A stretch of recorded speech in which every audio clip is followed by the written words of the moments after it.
There is a night in the old accounts that almost none of the standard histories will touch, and it does not appear in the school curriculum for reasons that will become obvious before this recording is over. The city was Shuruppak, on the flat land between the two rivers, in the last generation before the Great Water. The man in the reed hut had a name the later scribes would soften into something easier to say. The tablets remember him as Ziusudra, life of long days, the one who was told what nobody else in his generation was told. And what he was told, according to the same tablets that were pulled out of the ash and rubble of the Assyrian capital more than 150 years ago and are now sitting under glass in the British Museum and in the Yale collection and in the Istanbul Archaeological Museum, was not one message. It was several. And several of those messages were not about the flood at all. They were about what would come after the flood. They were about what would return, because in the accounting of the older civilization, the flood was not the end. It was a reset. It was a scheduled interruption. And on the other side of it, the schedule kept running. The beings who arranged the reset had gone up. They had gotten into their sky vessels, and they had watched the water do its work from a safe altitude. And when the water went back and the mud dried and the small handful of survivors began to walk out onto a landscape that no longer resembled the one they had grown up in, those beings came back down. They came back down and they walked around and they gave instructions. And they left. But they did not leave forever. They left with a calendar. And the calendar is still running. And according to the reed wall transmission that Ziusudra received before the water rose, the calendar is close to another return point right now. That is what these next 3 hours are about. Not the flood, which most of you already know. Not the creation of the human being in the mud pit at the House of the Deep, which some of you know. This recording is about the 12 warnings that Enki, the same being who saved Ziusudra from the water, gave that same man about what happens when his sky brothers come back. And they are not gentle warnings. They are not decorative. They are operational instructions. They are the shape of what to expect when a species that considers itself the elder party to a legal agreement pulls into orbital range again and starts to check whether the terms have been kept. Whether the ground crew, meaning us, has done what it was supposed to do or has broken faith with the agreement. And the reason these warnings are not in the school books, and not in most of the church readings, and not in most of the standard translations of the flood story, is that they were transmitted last, in the final portion of the reedwall session, when Ziusudra was already exhausted, and they were sealed inside the same pitch-coated jar that was buried under the mud floor of the hut before he loaded his family and the animals into the vessel and pushed off. That jar, according to the readings of certain cuneiform scholars who have been quiet about it in the peer-reviewed literature but not quiet in the private correspondence, was recovered. Recovered in fragments, translated in pieces, and stitched back together across at least 3 museum collections. The 12 warnings are in there, and what follows is the reconstruction. Warning by warning, in order, because the order is part of the message, and because the last one, the 12th one, does not make sense unless you have heard the first 11. Quick pause, this is new. For the first time since the 12 codes, there is a second document. It is called the 7 resets. Every time the world was erased, matched against the sediment record, and the checklist of signs for the 8th, 4 already active. Linked below, QR code on screen. That is all. Back to the video. Now, before we get into the first warning, a small clarification about the source material, because the credibility of everything that follows depends on it. Enki, in the older Sumerian accounts, is not a symbolic figure. He is not a myth in the modern sense of the word. He is one of the named leaders of a specific expedition, arriving on this planet from a place the scribes called Nibiru, meaning crossing place, referring to the fact that this world of theirs had an orbit that crossed the plane of our familiar planets. Enki, according to Atrahasis and the Enuma Elish, and the fragments now called the Lost Book of Enki, as reconstructed by certain 20th century scholars, whose work is controversial but internally consistent, was the chief scientist of that expedition. He was the being who designed the human labor form. He was the being who broke with his half-brother Enlil, the field commander, over how to treat that labor form once it started to develop language and memory and self-recognition. And he was the being who, when the council up above decided to let the water come and cleanse the surface, refused to accept the extinction of the small line of survivors he had personally shepherded. The reed wall was his loophole. He could not tell Ziusudra directly. He could tell a wall. If a man happened to be sitting on the other side of the wall, that was not his fault. That was the man's fault, for listening. And so what Ziusudra heard, in that final long night at Shuruppak, was not only the boat instructions and the passenger list and the pitch specifications and the coordinates for landing after the water went down, it was also the 12 warnings. Because Enki, according to the reconstruction, knew something the rest of the council did not know or did not care about. He knew that the flood was not going to erase the memory of the people below. He knew that a small line was going to carry through. And he knew that the same Nibiru orbit that had brought his expedition here in the first place, that same 3,600-year passage, was going to bring the returning parties back. Not once, not twice. Repeatedly. On a schedule, and if the small line that survived did not have the operating manual for what to do when the sky opened and the vessels came down, that line was going to be swept up into something it did not understand and could not consent to. So he transmitted the manual. And the manual is what we are about to walk through, warning by warning, from the first to the final. The first warning is about the nature of the returning parties themselves. Because if you get this one wrong, every subsequent warning also becomes meaningless. According to the read wall transmission, the beings who are going to come back are not gods, they are not divinities, they are not spiritual entities, they are not the source of the universe, and they did not create existence, and they are not entitled to worship. They are, in the plain language that Enki used to Zeus Sudra, a species. An older species than the small line of survivors, granted, and a species with a longer lifespan, and a species with sky vessels and metallurgy and weaponry that will look like magic to anybody who has not seen it before. But a species nonetheless. Biological. Mortal on a longer scale, but mortal. Political. Divided against itself. Prone to error. Prone to argument. Prone to the same categories of failure that any organized civilization is prone to, only bigger, because they have more power to break more things when they get it wrong. And the reason this warning comes first, according to the fragment, is that the returning parties are aware of the mistake that was made the first time around. The first time they arrived, in the founding expedition, the local inhabitants of this world had never seen anything like them, and the response was straightforward. The response was to fall on the ground.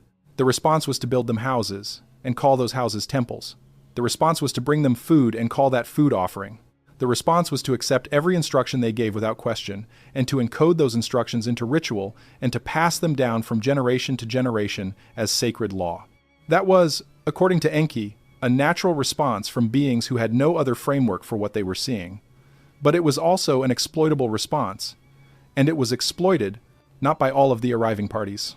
Not by Enki himself, who, according to his own testimony, was uncomfortable with it, but by a large enough faction of the expedition that a pattern was set. The pattern was that the visitors were divine, the locals were subordinate, and the arrangement was permanent. Anything that violated the arrangement was heresy. Anybody who questioned the arrangement was to be corrected, and the correction, in several documented instances that survive in the tablet record, was severe. So the first warning, in the operational language of the read wall session, is this: when the vessels come down again, and they will come down again, according to the schedule that was set at the last departure, do not fall on the ground. Do not build them houses. Do not bring them food and call it offering. Do not accept their instructions as sacred law simply because they are the ones giving the instructions. They are a species, older, larger, technologically ahead, but a species. They can be reasoned with. They can be negotiated with. They can be refused, in specific narrow cases where refusal is warranted. And most importantly, they can be observed. Because observation, according to Enki, is the one thing they did not expect the small line to develop. They expected worship. They expected memory. They expected obedience. What they did not expect was that the descendants of the labor form they had designed would grow up into observers, would grow up into a species that watched them the way they had watched the older hominid population before deciding what to do with it. And the ability to observe the returning parties without falling into fear and without falling into worship and without falling into the easy category of treating them as gods is the first prerequisite for surviving what comes after. There is a specific line in the reconstructed fragment that carries this warning most sharply. Enki tells Zeus Shudra, according to the translation, that his sky brothers will look impressive.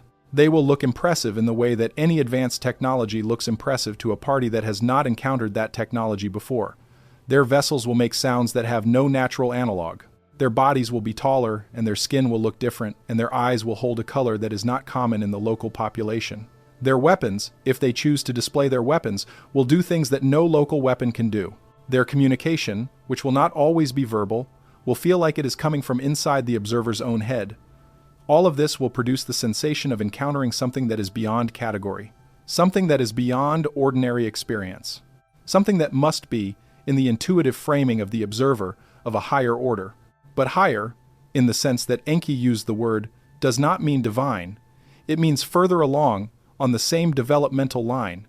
It means older, more technologically evolved, more organized. It does not mean of a different kind of substance. It does not mean incapable of error.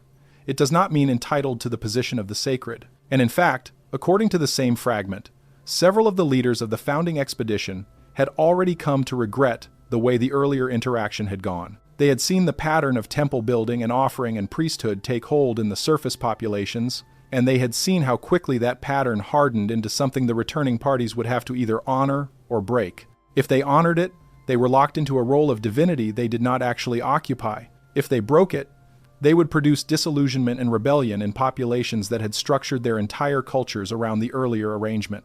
Enki, according to the reconstruction, considered both outcomes bad, and he considered the responsibility for both outcomes to rest partly on the founding expedition itself, for not having been clearer about what it was and was not. The warning, then, is not only about how to receive the returning parties. It is also about how to have prepared oneself before their arrival so that the reception happens in the right register. And the preparation, according to the reconstructed instructions, has three components. The first component is memory. The small line must remember, generation after generation, that the arriving parties are a species, not gods. This memory must be encoded in the stories and passed down and defended against corruption, because there will be pressure, both from inside the small line and from outside actors, to soften this memory back into divinity, because divinity is easier to organize a society around than species. Divinity fits in a temple, species has to sit at a table. The second component is language. The small line must have a language that is capable of describing the arriving parties in accurate operational terms. If the only words the small line has available for describing tall, bright beings from the sky are the words God and angel and heavenly host and divine emissary, then the small line will inevitably slot the arriving parties into those words, and the words will do the thinking for the observer. Enki, according to the fragment, insisted that Ziusudra memorize a specific set of alternative descriptive terms: species from Nibiru, council member, field commander, chief scientist, expedition officer, ground crew, terms that name the function without inflating the ontology. Because as long as those terms are available, the observer has somewhere to put the observation that is not the temple. The third component of the preparation, according to the reed wall reconstruction, is discernment. The small line must be able to tell the difference between the returning parties themselves, who are one specific species from one specific origin with one specific history, and everything else that might come along in the same broad period of contact. Because the returning parties will not be the only category of visitor. There are, according to Enki, at least two other categories of contact that the small line will have to navigate in the same historical window, and confusing those categories with the returning parties will produce catastrophic errors, which we will come to in the third warning, on recognition protocols. For now, the point is only that discernment is a skill, and skills have to be practiced, and the practice has to happen before the moment when it is needed, not after. So the first warning, taken as a whole, is a warning against a specific human reflex, the reflex to fall down, the reflex to declare that whatever is more powerful than oneself is holy, the reflex to give away agency at the first sign of overwhelming novelty. Enki, according to the transmission, considered this reflex the single greatest vulnerability of the population he had designed. He had built the recognition capacity into the human labor form intentionally, so that his creation could tell where it was and what was happening to it. But recognition, without the discipline of holding it steady in the face of intimidation, collapses back into worship. And worship, in the specific historical context of a returning species with a schedule, is the beginning of every subsequent mistake in the sequence. That is why this warning comes first, because if the small line falls down at the first sight of the descending vessels, none of the next 11 warnings will get a chance to be applied. The rest of the sequence assumes an observer who is still standing, watching, and remembering that the beings on the ramp are a species, not gods. There is one further note in the fragment on this first warning that is worth mentioning, because it addresses the question of how the small line should respond emotionally to the arrival. Enki, according to the reconstruction, did not tell Ziusudra to be cold. He did not tell him to feel nothing. He acknowledged that the arrival of the sky vessels would produce, in any reasonable observer, a strong emotional response. Wonder, fear, a sense of the ground shifting under the categories of ordinary life. These responses, according to Enki, are appropriate. They are not the problem. The problem is not the feeling. The problem is what the feeling gets translated into. If the feeling gets translated into worship, the small line has already lost the encounter. If the feeling gets translated into observation, into careful noticing, into the recording of what is actually happening, then the feeling has done its work. It has woken the observer up. It has sharpened the attention. It has made memory possible. And memory, from the beginning of this transmission to the end of it, is what Enki was trying to preserve. Because a small line with intact memory has options. A small line without memory has none. The second warning, in the ordering that Ziusudra received through the reed wall, is about the timing and the signature of the return. Because the returning parties are not going to appear randomly. They are not going to appear in a way that catches the small line completely off guard. According to the transmission, and according to the tablet fragments that survive in the Nineveh collection and were reassembled by scholars working across the mid-19th and early 20th centuries, the arrival is governed by a specific orbital schedule that has been running for as long as the parent world of the arriving parties has been in its current orbit. That world, called Nibiru in the Sumerian records, has an orbital period of 3,600 years. Not 3,500, not 4,000, 3,600. Measured in the local rotations of this planet around its own sun. That period, called a sar in the older accounting, is the fundamental unit of the returning schedule. Every sar, the parent world of the arriving parties, makes its closest approach to this region of the solar arrangement. And every sar, that approach, is a decision point. It is a moment when the leadership of the arriving parties considers whether to send a vessel down, and if they send one, what its mission is. Sometimes, according to the fragments, no vessel is sent. The approach happens and passes, and the parent world recedes back into the outer dark, and there is no visit. This has happened at least twice in the reconstructed timeline, at points when the internal politics of the arriving parties made a visit inconvenient or when the surface conditions of this planet made a visit unlikely to yield useful information. But those non-arrivals are the exception. In the majority of SAR approaches, some form of vessel is sent, and some form of assessment is conducted, and some form of contact is either attempted or deliberately avoided. And the pattern of that contact, the signature of it, is what the second warning is about. Because Enki, according to the reed wall transmission, wanted Ziusudra to be able to recognize the signature. To know, when he saw it, that what he was seeing was, in fact, the scheduled return and not something else. And to know what phase of the schedule the return corresponded to. The signature has several parts. The first part is astronomical. In the period before a SAR approach, the parent world becomes visible to the naked eye of a careful observer. It appears low on the horizon, in the general vicinity of the ecliptic path, at first as a reddish-brown point of light that is easy to mistake for a slow-moving planet in an unusual position. Over the course of years, sometimes decades, that point of light grows brighter and moves against the background of the fixed stars in a way that is not consistent with the movement of any of the familiar planets. The old astronomers, according to the tablet record, learned to track this appearance and to distinguish it from the movements of Mars and Jupiter and Saturn, which they also tracked. The Sumerian and Akkadian sky watchers had a specific term for the returning body when it first appeared in the observational window. They called it the crossing star, and its appearance was considered the first sign that the SAR was closing. The second part of the signature is atmospheric. As the parent world of the arriving parties approaches its closest point, its passage through the outer regions of the solar arrangement produces effects that can be observed from the surface of this planet. Certain electromagnetic disturbances become more common. The behavior of the upper atmosphere shifts in ways that produce unusual displays in the polar regions, extending sometimes into latitudes where such displays are not normally seen. The magnetic field of this planet experiences fluctuations that can be detected by careful observers using even relatively primitive instruments, and that in modern conditions can be detected with high precision by any standard magnetometer. The tablet fragments describe these effects in language that maps, according to the modern reconstructions, onto phenomena that space physicists would now recognize as consistent with the passage of a massive body through the heliospheric boundary. Whether or not one accepts the underlying Nibiru hypothesis, the descriptive language in the tablets is specific and internally consistent, and it points to observable phenomena that a modern instrumented civilization would be capable of detecting. The third part of the signature is biological and geological. As the parent world approaches, according to the reed wall reconstruction, there are effects on the biosphere of this planet that a careful observer will notice. Animal behavior becomes unusual in patterns that resemble but do not exactly match the patterns observed before major seismic events. Migratory species deviate from their normal routes. Species that are sensitive to magnetic navigation become disoriented. Underground water tables shift, sometimes producing new springs in places where no springs existed before, and sometimes drying up springs that have been reliable for generations. The tectonic activity of the planet increases, particularly along the seams where the crustal plates meet, and produces earthquakes and volcanic events at frequencies above the long-term baseline. None of these effects, on their own, are proof of anything.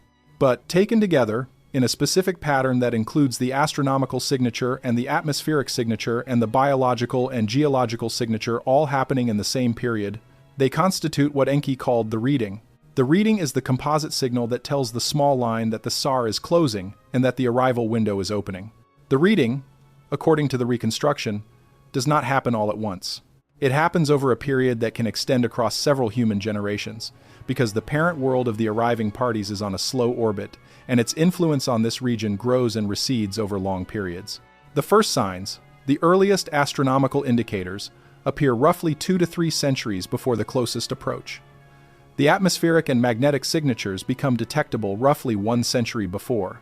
The biological and geological effects intensify in the final decades, and the actual arrival, the descent of vessels and the establishment of surface presence, happens in a window that can range from a few years to a few decades on either side of the closest approach. So the reading is not a single event, it is a sequence. And Enki, according to the transmission, wanted Ziusudra to understand the sequence so that the small line would not be surprised. There is, however, an additional element in the second warning that goes beyond simple pattern recognition. Enki, according to the fragment, told Ziusudra that the arriving parties themselves would also be doing a reading. They would be watching the same signature from their side. They would be tracking their own approach to this planet, and they would be planning their vessel dispatch accordingly. And they would also be watching the surface, watching for signs of civilization, watching for signs of continuity from the previous SAR, watching for evidence that the ground crew, meaning the human population, had maintained the arrangements that were set at the previous departure, or watching for evidence that those arrangements had broken down. Because a SAR approach where the surface shows continuity is a different kind of visit than a SAR approach where the surface shows collapse or fragmentation or the loss of the operating instructions. If the surface shows continuity, according to the reconstruction, the arriving parties will send what Enki called a review mission. A vessel, or a small group of vessels, containing council members and technical staff, whose purpose is to assess the state of the arrangements and to make adjustments where needed. Review missions tend to be relatively benign, because they assume the ground crew is functioning and only needs to be updated on new instructions.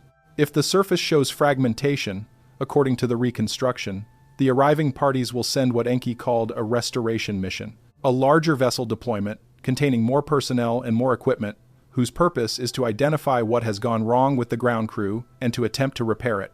Restoration missions are more invasive. They involve direct contact with surface populations. They involve the reactivation of certain sites and the reissuing of certain instructions. And they involve the identification and correction of surface leadership that has moved away from the original arrangement.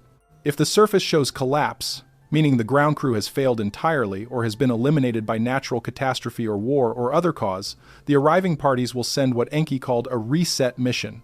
A reset mission is the most severe of the three. It involves the direct intervention of the sky forces in the affairs of the surface. And in the previous instance, according to the reconstruction, it involved the flood itself. The flood was a reset. The parent world had approached and the reading had shown that the ground crew had drifted so far from its original purpose that a reset was chosen as the response. That was 3,600 years, then another 3,600, then several more SARs ago. And the returning parties on the current approach, according to Enki's transmission, will be reading the surface again to determine which mission profile is appropriate. This is why the second warning is not only about recognizing the return, it is also about understanding what the return will look like when it comes. Because the shape of the arrival, the kind of vessel that comes down, and the kind of personnel that steps out of it, will tell the small line what the arriving parties have already decided about the state of the surface. If a review mission arrives, the small line has one set of responses available to it. If a restoration mission arrives, the small line has a different set of responses. If a reset mission arrives, the small line's options are limited and its priorities become different. Enki wanted Ziusudra to understand the difference, because Ziusudra was being appointed the origin point of the next small line, and the next small line would need to teach its own descendants how to read the signature and how to interpret the mission profile. And there is one final layer to the second warning that the fragment insists must be included. The current Sar, according to the transmission that Enki gave to Ziusudra, and according to the reconstruction of the schedule since then, is one that Enki considered particularly critical, not because he knew exactly when it would fall in the calendar of the surface population. He did not have that precision, but because he knew that after a certain number of Sar cycles had passed, the arrangement would enter what he called a closing phase. The closing phase is not the end of the arrangement. It is the beginning of the end. It is the period during which the returning parties will start making decisions about what to do with the arrangement as a whole, whether to continue it, whether to modify it, whether to conclude it. And the closing phase, according to Enki, is where the small line will most need to have retained the warnings, because in the closing phase, the choices that are made by the surface and the choices that are made by the returning parties will set the terms for whatever comes after. Whatever comes after this whole long story of contact and creation and flood and return again. Enki did not say when the closing phase would begin, but he said that the small line would know it when it came, because the reading would be strong, and the arrivals would be frequent, and the questions would begin to be asked in earnest. The third warning, in the sequence that Ziusudra received, is on the subject of recognition, and it is one of the more technical warnings in the set, because it presupposes that the small line has already grasped the first two warnings and is now ready to distinguish between different categories of visitor. Because the arriving parties, according to Enki, are not going to be the only category of contact that the small line encounters in the period around the return. There will be others. And confusing those others with the returning parties themselves, or confusing the returning parties with those others, will produce the wrong response at the wrong time. And the wrong response at that particular moment in the schedule cannot be easily corrected afterward. So Enki, according to the reed wall reconstruction, walked Ziusudra through a taxonomy of contact categories. The first category is the returning parties themselves, the species from Nibiru, the council members and their support staff, and the technical crews that operate the sky vessels. Those parties, when they arrive, will arrive with a specific signature that includes not only the astronomical and atmospheric signs already described in the second warning, but also a specific set of behaviors. They will announce themselves. They will identify themselves by lineage, giving the names of the council members they represent. They will refer to specific locations on the surface, sites that were established during the founding expedition or during earlier return visits, and they will expect the local population to know those sites even if the local population has forgotten the meaning of them. They will speak in a formal register that reflects a legal relationship. They will ask questions that are meant to establish continuity with the previous visits. And they will produce documents, either physical or transmitted, that carry the seals of the ruling council. That is the first category, and it is the category the warnings as a whole are addressed to. But there are others. The second category is what Enki called the surface staff. These are members of the founding expedition, or their descendants, or their designated agents, who never left with the main body of the expedition and who have remained on the surface across all the intervening SARs. Their numbers are small. Their locations are dispersed. Their function, according to the reconstruction, is to serve as a permanent maintenance presence for certain installations that the founding expedition set up and never fully deactivated. They know the codes and the protocols. They can operate certain machinery. They can gain entry to certain sites that are locked to the general surface population, and they are, in a certain sense, the ground crew that has actually kept the arrangement running during the long intervals between visits. But they are not the arriving parties. They are a separate class. And when the arriving parties come down, the surface staff will make contact with them and confirm their identities and hand over their operational logs. The small line should be aware that this class exists, and should not confuse the surface staff with either the arriving parties or with ordinary members of the local human population. The third category, according to the reed wall fragment, is more difficult. This is the category that Enki called the ones who broke faith. These are members of the earlier expeditions, or of related expeditions, who at some point in the long history of contact chose to remain on the surface without authorization and without the formal role of the surface staff. Some of them broke with the main body over political disputes. Some of them broke over doctrinal disputes. Some of them broke over what to do with the human population and how to conduct relations with it. And some of them, according to the fragment, broke because they had entered into personal relationships with individuals from the local population that the main body of the expedition considered improper. The result of these breakings was a scattered group of beings who were technically of the same species as the arriving parties, but who no longer had standing in the ruling council and no longer represented its authority. They developed their own communities. They developed their own instructions to the surface populations they influenced.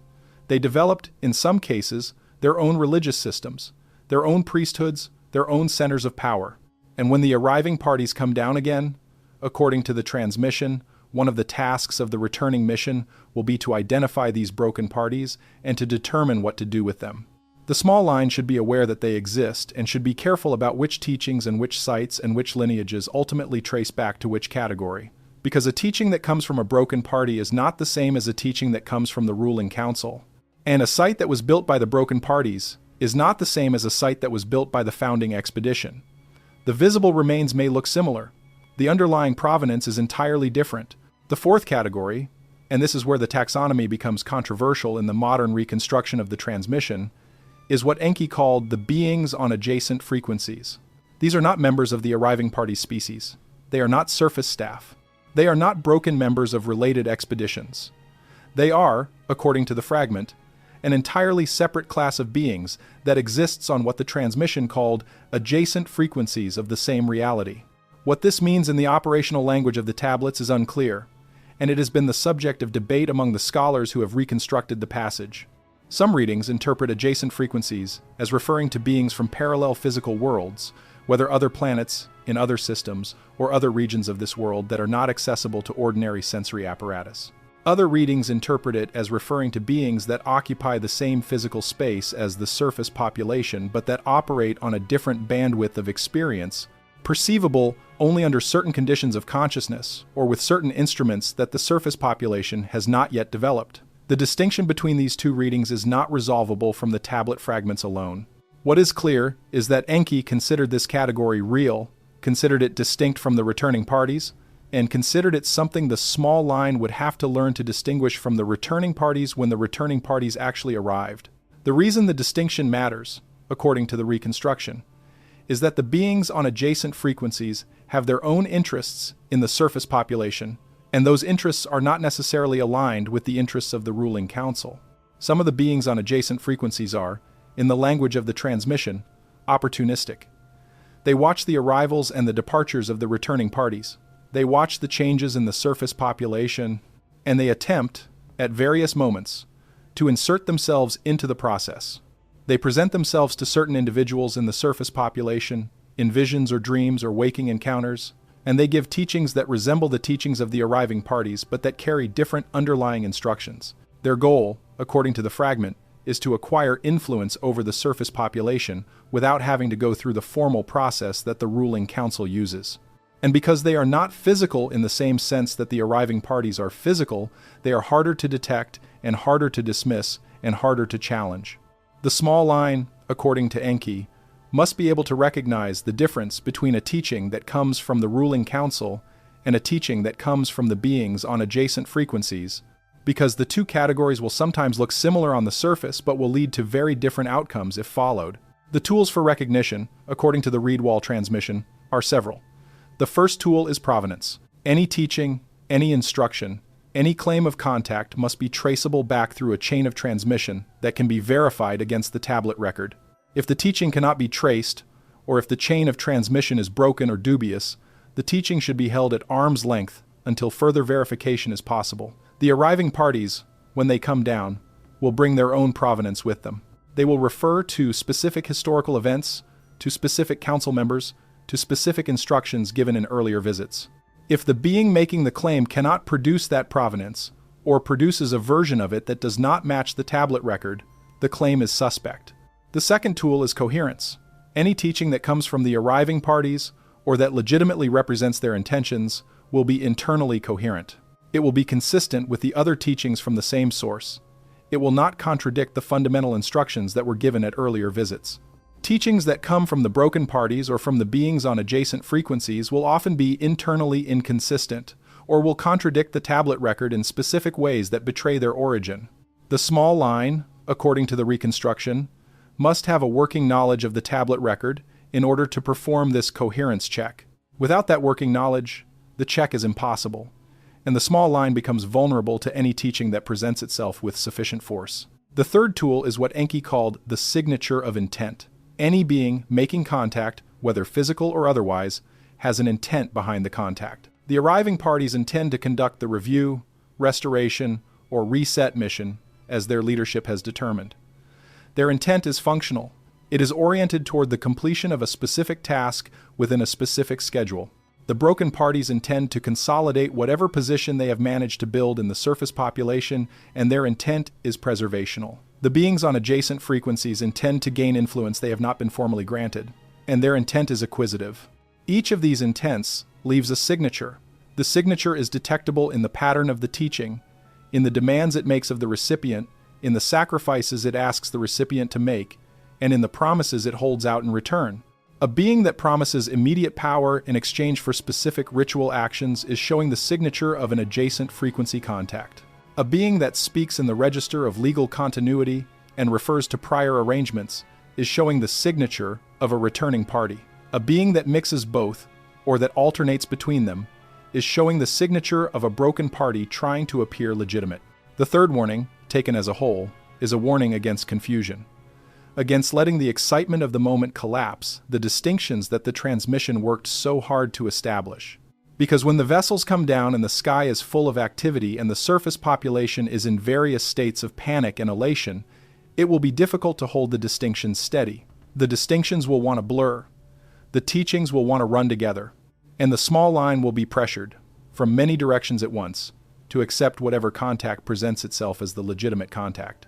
Enki insisted, according to the reconstruction, that the distinctions were operational. They were not academic. They were the difference between correct response and incorrect response. And correct response, in the period of the return, is not a matter of preference. It is a matter of survival. Because the wrong recognition, sustained over a period of years or generations, produces the wrong alignment. And the wrong alignment, when the arriving parties finally sit down to conclude their business with this planet, will find itself on the wrong side of the accounting. The fourth warning, in the sequence, moves from recognition to conduct. Because once the small line can identify the returning parties for what they are and can distinguish them from adjacent categories of contact, the immediate question becomes what to do, what to say, how to behave in the presence of vessels that have landed and personnel that have stepped out. The reed wall transmission, according to the reconstruction, spends significant time on this question, because Enki knew that the answer was not intuitive, and that the natural inclination of the small line, absent specific instruction, would produce exactly the responses he was trying to prevent. The fourth warning, in its shortest form, is this. When the arriving parties come down and begin to speak with representatives of the small line, do not swear allegiance. Do not offer resources. Do not sign anything. Do not agree to anything. Do not give away any part of the surface population's autonomy in exchange for anything the arriving parties may promise in return. And do not, under any circumstances, do these things quickly, in the first hours or days of contact, when the pressure of the moment and the intimidating scale of the vessels and the shock of the encounter will make the small line most vulnerable to being pushed into agreements that will bind it for the remainder of the SAR. The reason for this warning, according to the reconstruction, is that the arriving parties will operate on a legal framework. Their expedition, their contact with this planet, their arrangements with prior surface populations, and their internal politics all run through a formal legal apparatus that goes back to the founding of their civilization on their parent world. When they arrive and make contact, they are not making a friendly visit. They are conducting a legal action. And legal actions, in their tradition, are conducted through the formal exchange of consents and agreements and pledges of continuity. What the small line will experience as a diplomatic greeting is, on the arriving party's side, the opening of a legal proceeding. Anything the small line says, anything it agrees to, anything it gives up, will be recorded and treated as binding. Not binding in the sense of a casual promise, binding in the sense of a treaty. A treaty that will remain in force for the duration of the current SAR and possibly beyond, and that the small line will not be able to modify or exit once it has been entered into. Enki, according to the fragment, was specific about this. He described as Yasudra the way the arriving parties conduct their formal proceedings. They begin with what he called the establishment of standing. They ask questions that are meant to establish who is representing whom, what authority the representatives have, and what continuity exists between the current representatives and any prior representatives who dealt with the arriving parties in earlier visits. These questions, according to Enki, are the moment at which the small line is most likely to make its first serious error, because the natural inclination of a surface representative faced with such questioning is to overstate their authority, to claim to represent more than they actually represent, to imply continuity where the continuity is at best partial, to speak on behalf of the entire surface population when in fact they speak only for a fraction of it. All of these overstatements will be recorded, and the arriving parties will proceed on the assumption that the overstatements are accurate, which means that the eventual agreement, if one is reached, will be treated as binding on the whole surface population, even if only a small fraction of it was actually represented at the negotiation. For this reason, Enki instructed Ziusudra to teach the small line that the correct opening posture, when the arriving parties arrive and begin questioning, is what he called the posture of listening. Do not claim standing you do not have. Do not accept the framing of the questions as the arriving parties present them. Do not enter into the formal proceeding at the pace and on the terms that the arriving parties propose.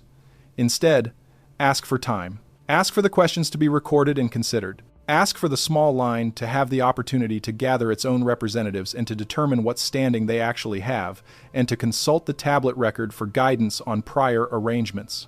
This posture will not be what the arriving parties expect. It may frustrate them. It may prompt them to escalate their language and to threaten certain consequences for the delay. But delay, according to Enki, is one of the few tools the small line has available to it in the opening phase of the return, and delay must be used because the alternative is being rushed into agreements that cannot be undone. The second component of the fourth warning is on the subject of resources. When the arriving parties arrive, they will need things. Their vessels will need certain kinds of maintenance. Their personnel will need shelter and food and water. And their mission, whatever it is, will have material requirements that they will expect the surface population to provide. This is normal in the framework of their tradition, and the small line should expect the requests. The question is what the small line should agree to provide, and on what terms. The natural inclination of a surface representative faced with a request from an arriving party is to comply as fully as possible, because the arriving parties are impressive and the request feels like a small thing to ask in the face of such impressive power.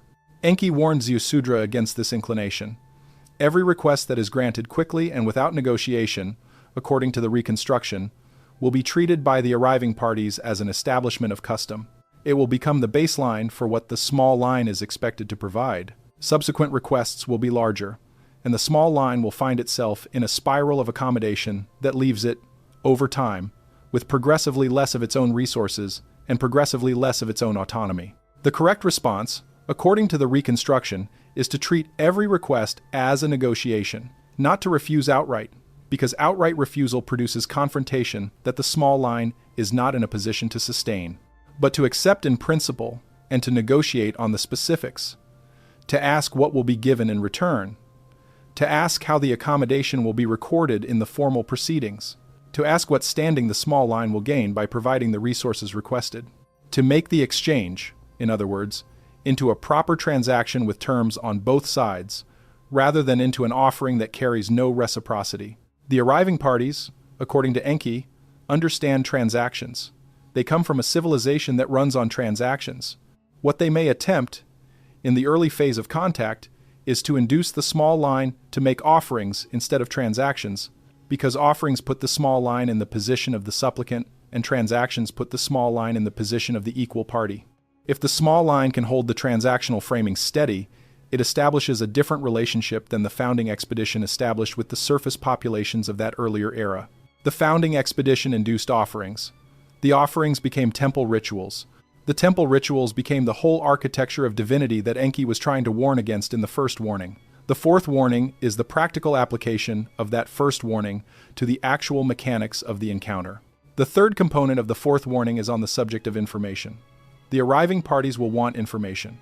They will want to know what has happened on the surface during the intervening SAR.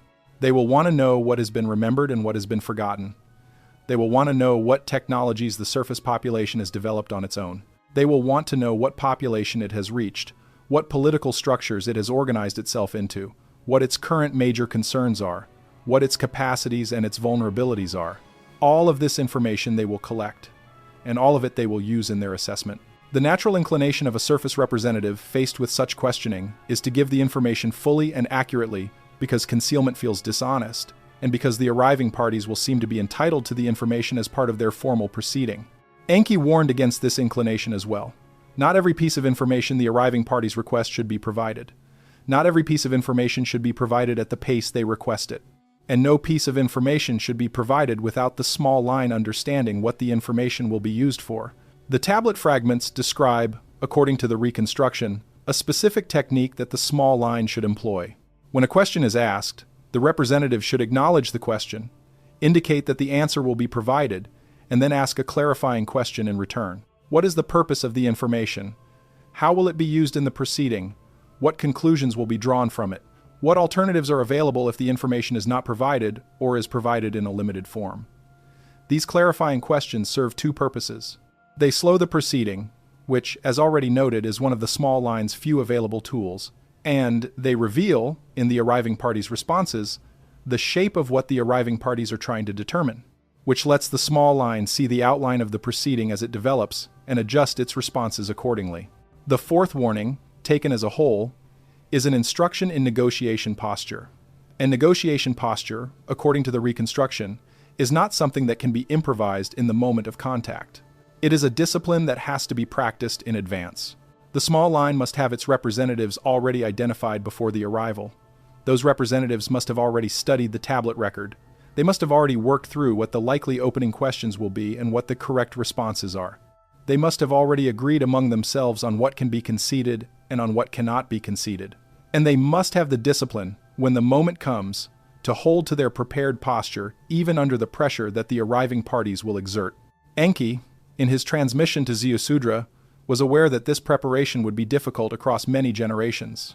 He was aware that the small line would drift, would forget, would develop factions, would have its own internal politics that made unified preparation harder over time, but he insisted that the preparation must nonetheless be attempted, because the alternative was to face the return unprepared, and the return unprepared, according to the accounting he was leaving behind, was the surest way for the small line to lose the game entirely.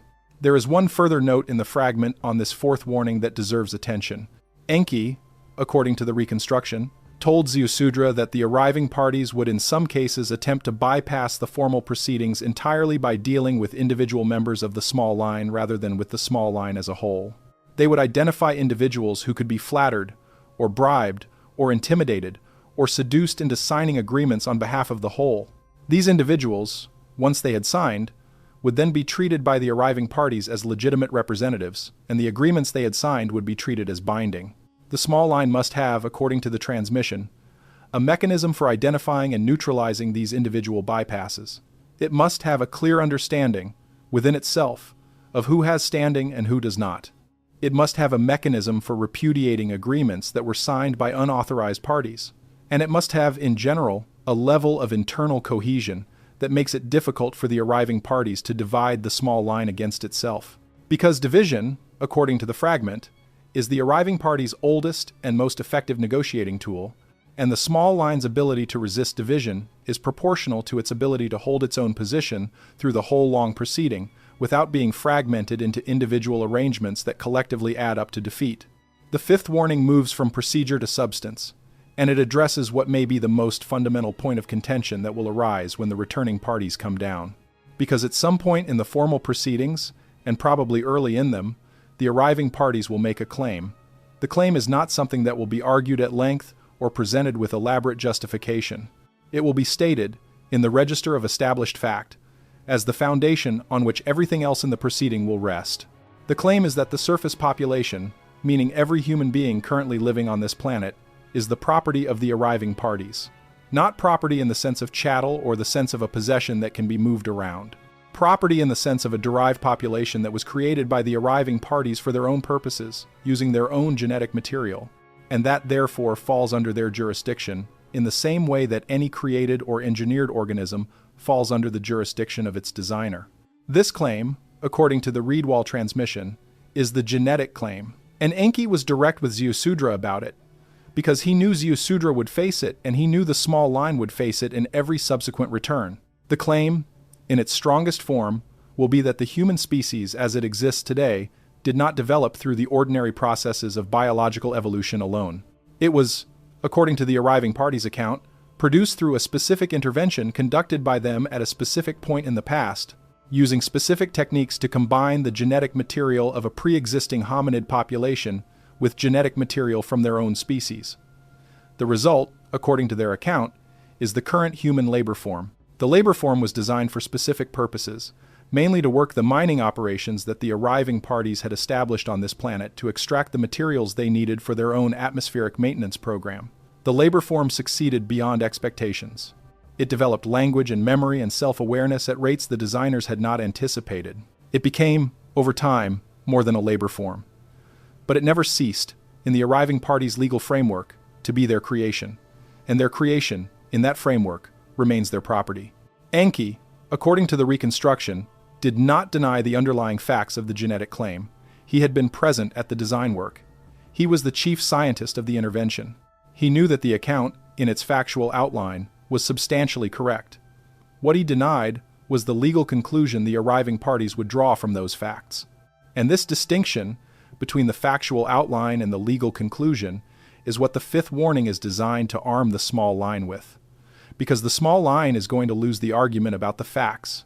The tablet record itself, if it is examined honestly, supports the arriving party's account of the intervention. The genetic evidence, which the surface population is now capable of examining directly through its own laboratories, will also support certain elements of the account, particularly around the sudden appearance of certain sequences in the human genome that do not have obvious precursors in the ancestral hominid line. So, the factual defense of the small line is weak. The small line cannot credibly deny that some kind of intervention took place. What it can dispute, and what Enki insisted it must dispute, is the legal significance of that intervention. Because the arriving parties will argue that because they conducted the intervention, they own the result.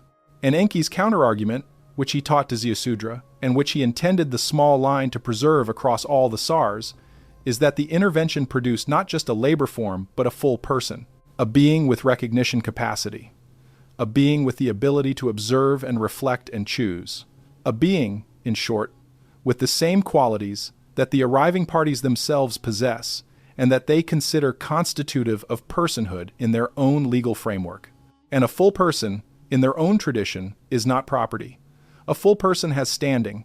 A full person can enter into agreements as an equal party. A full person cannot be owned by another person, regardless of the circumstances of their origin. This principle is fundamental to the arriving party's own civilization. It is written into their oldest legal codes, and Enki intended the small line to invoke it against the arriving parties, using their own tradition against them, when the moment came.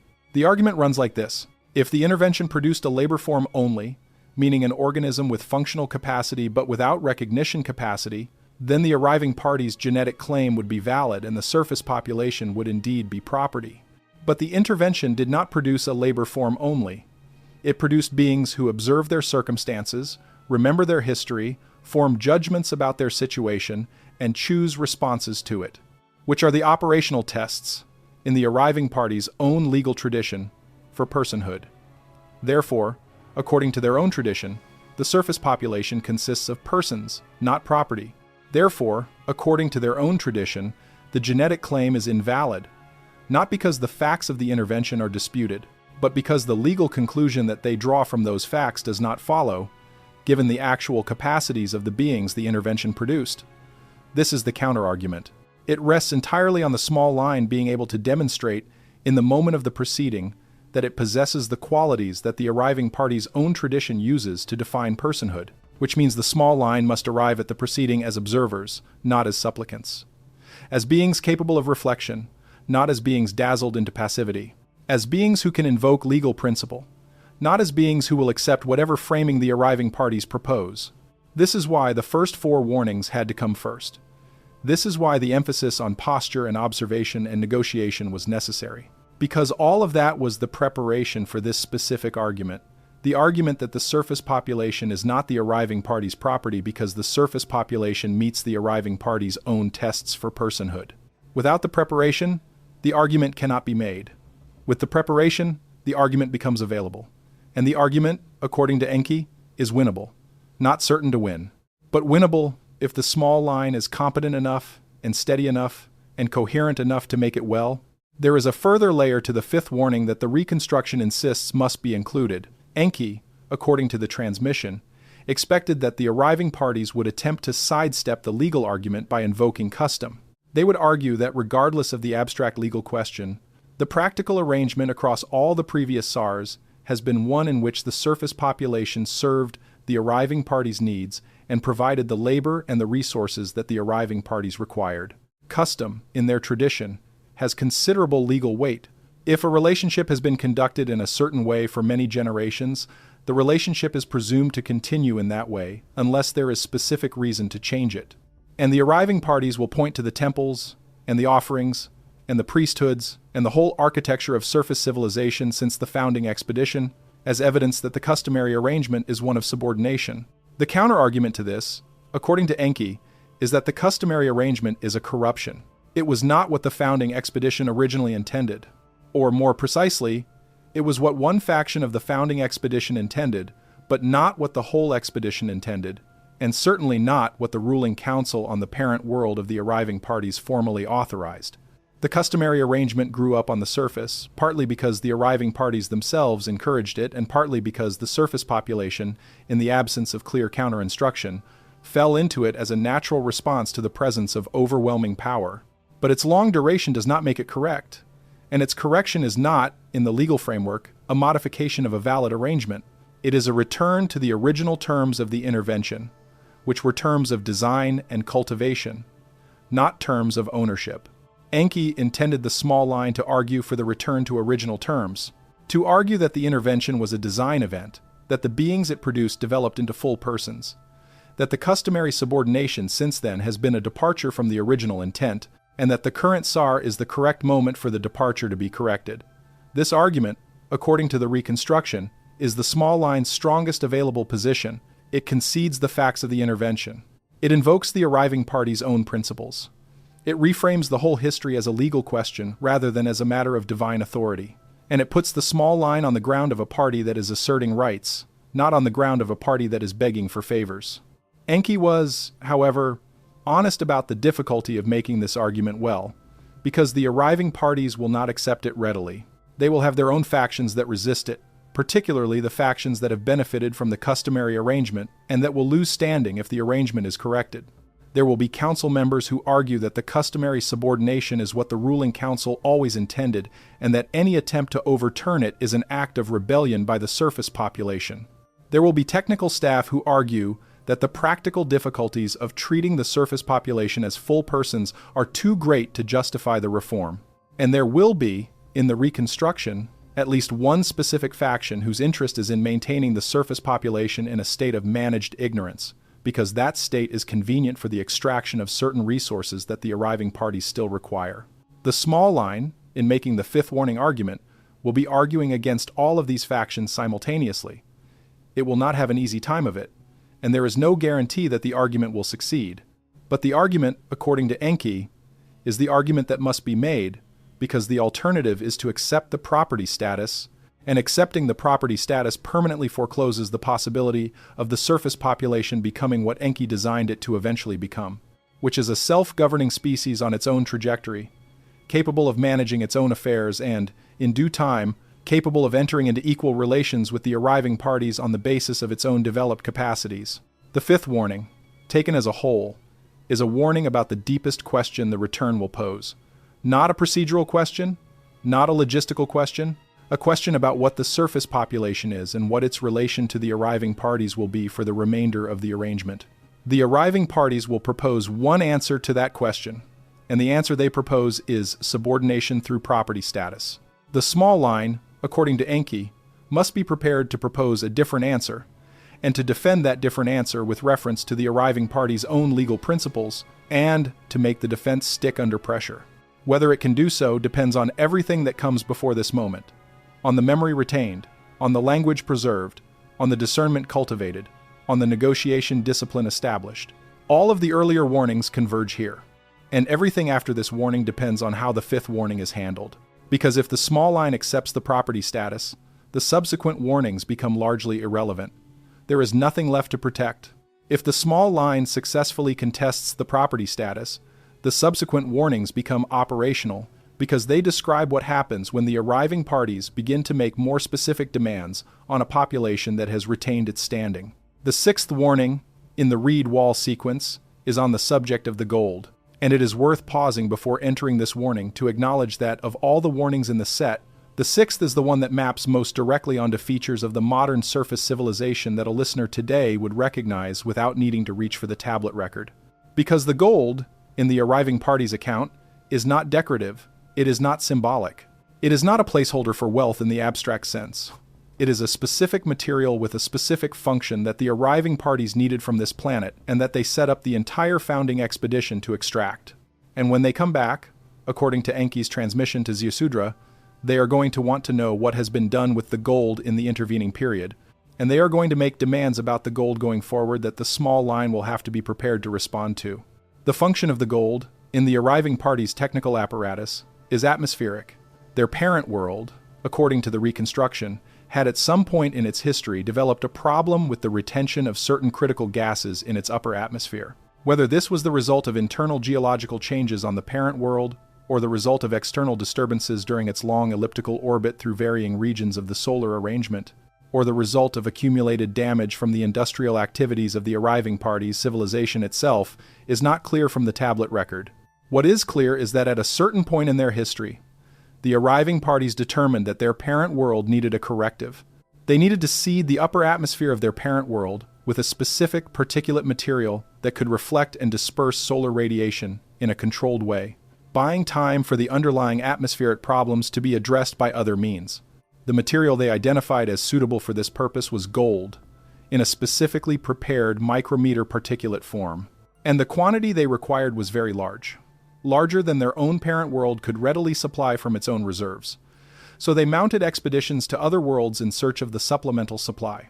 This planet, according to the transmission, was one of the worlds that offered promising deposits, and the founding expedition was sent here specifically to develop the extraction infrastructure that would supply the gold to the parent world program. The infrastructure they set up was extensive. Mining operations in southern regions of what is now Africa, particularly in the areas around the Great Watershed where the earliest evidence of large-scale gold extraction has in fact been documented by mainstream archaeology. Additional operations in the mountain ranges of what is now South America. Additional operations in the northern ranges of what is now Eurasia. Refining sites at specific locations that were chosen for their combination of accessibility and shielding, one of the most important of which was a plateau on the peninsula that now lies between the two major bodies of water in the northeastern part of the arid belt. And shipping capacity, in the form of what the tablets describe as sky vessels, that could carry the refined material back to the parent world on the SAR cycle when the two worlds were in favorable relative position. All of this infrastructure was operated, in its early phases, by the arriving parties themselves, but their own personnel found the work exhausting, and internal dissent within the expedition eventually led to what the reconstruction calls the mutiny at the mining sites. The mutiny is the specific event that motivated the design of the human labor form. If the arriving party's own personnel would not work the mines any longer, another labor source would have to be produced. The intervention that led to the current human species was, in significant part, the response to this specific operational problem. The gold flowed for a period of several SARs. According to the reconstruction, the extraction rate reached the point where the parent world atmospheric program had adequate supply, and the emergency phase of the program was concluded. But the ongoing maintenance of the parent world atmosphere continued to require regular supplemental deliveries, and the infrastructure on this planet was maintained in operational condition even during the periods when the arriving parties were not physically present. This was one of the primary functions of the surface staff mentioned in the third warning, to keep the mining infrastructure and the refining sites and the shipping platforms in operational condition during the long intervals between visits, so that when a new visit occurred, extraction could resume without a prolonged setup phase. Then came the flood. And the flood, among many other consequences, disrupted the extraction infrastructure. Some of the mining sites were flooded and had to be pumped out. Some of the refining sites were damaged. some of the shipping platforms were destroyed, and the surface staff, in the immediate aftermath, was reduced to a small residual number that could not maintain everything simultaneously. When the arriving parties returned after the water receded, they found their infrastructure in disrepair and had to make decisions about what to restore and what to abandon. According to the reconstruction, they chose to restore a subset of the infrastructure and to abandon another subset, and they left instructions for the newly reconstituted surface population, meaning the descendants of Ziusudra and the other survivors, to maintain what had been restored and to await further instructions.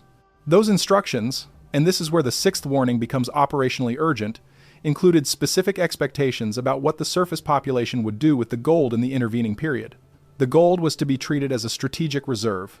It was to be extracted at a moderate pace, sufficient to maintain the infrastructure and to accumulate a supply that would be ready for delivery when the arriving parties returned.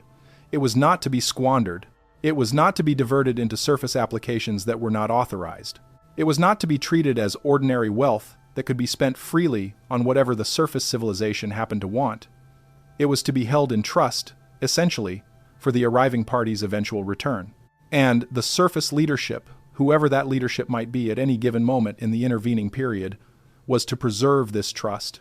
The reader can already anticipate the problem, because the surface civilization over the intervening SARS has not preserved the trust.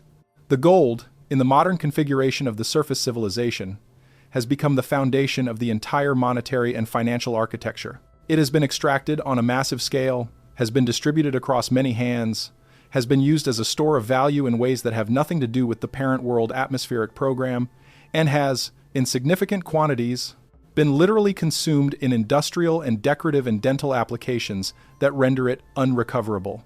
The surface civilization has, in the accounting that the arriving parties will apply when they return, dissipated a strategic reserve that was entrusted to it. And the arriving parties will notice, and they will have questions, and their questions will not be gentle. Enki, according to the reed wall reconstruction, foresaw this precise problem. He warned Ziusudra that the surface population, over generations, would forget the significance of the gold and would treat it as ordinary wealth. He warned that specific interests would emerge that had a stake in continuing this treatment, because the interests in question had grown wealthy through it. And he warned that when the arriving parties returned, one of their most immediate demands would be for an accounting. What has happened to the gold? Where is it now? Who holds it? What arrangements can be made to recover the reserve that was entrusted? And, if the reserve cannot be readily recovered because it has been dispersed too widely, what compensation will be provided in its place, and by whom, and on what schedule? The sixth warning, therefore, is a warning that the small line must be prepared to answer these questions. It must have, in its long-term planning, a mechanism for tracking what has happened to the gold across the intervening period. It must have a defensible account of how the strategic reserve was managed or mismanaged, and by which parties. It must have proposals for how the arriving parties' demands can be addressed without producing a general economic collapse in the surface civilization, which would be catastrophic for the surface population regardless of what the arriving parties eventually decide. And it must have, if possible, a negotiating position that recognizes the legitimate interest of the arriving parties in the material while defending the surface population from being reduced to strip mining its own economic foundation to meet a debt that was accumulated over 3,000 years of forgotten instructions. Enki was not optimistic about the surface population's ability to handle the gold question well. According to the reconstruction, he expected the surface leadership at the time of the return to be in the hands of parties whose interests were substantially opposed to any coherent response to the arriving parties' demands. Parties who had grown wealthy through the dispersal of the strategic reserve would not want to reverse that dispersal. Parties who had built their political power on the current monetary architecture would not want to see that architecture destabilized. And parties who had personal relationships with the surface staff or with the broken parties described in the third warning might have information that they were not sharing with the broader surface population, information that would be relevant to how the gold question was resolved. The small line, according to the reconstruction, must therefore take an interest in the gold question that is independent of the interests of the surface leadership at the time of the return. It must have its own accounting. It must have its own understanding of what the strategic reserve was intended for, and what the arriving parties are likely to demand. And it must have, ideally, its own proposals for how the demand could be met in a way that preserves the small line's standing without destroying the surface civilization as a whole. This is a considerable analytical burden to place on a small line that is trying to hold together across many generations under difficult conditions. But the burden, according to Enki, is unavoidable.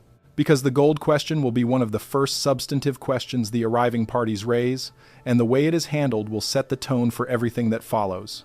There is a further wrinkle in the sixth warning that the reconstruction insists must be included.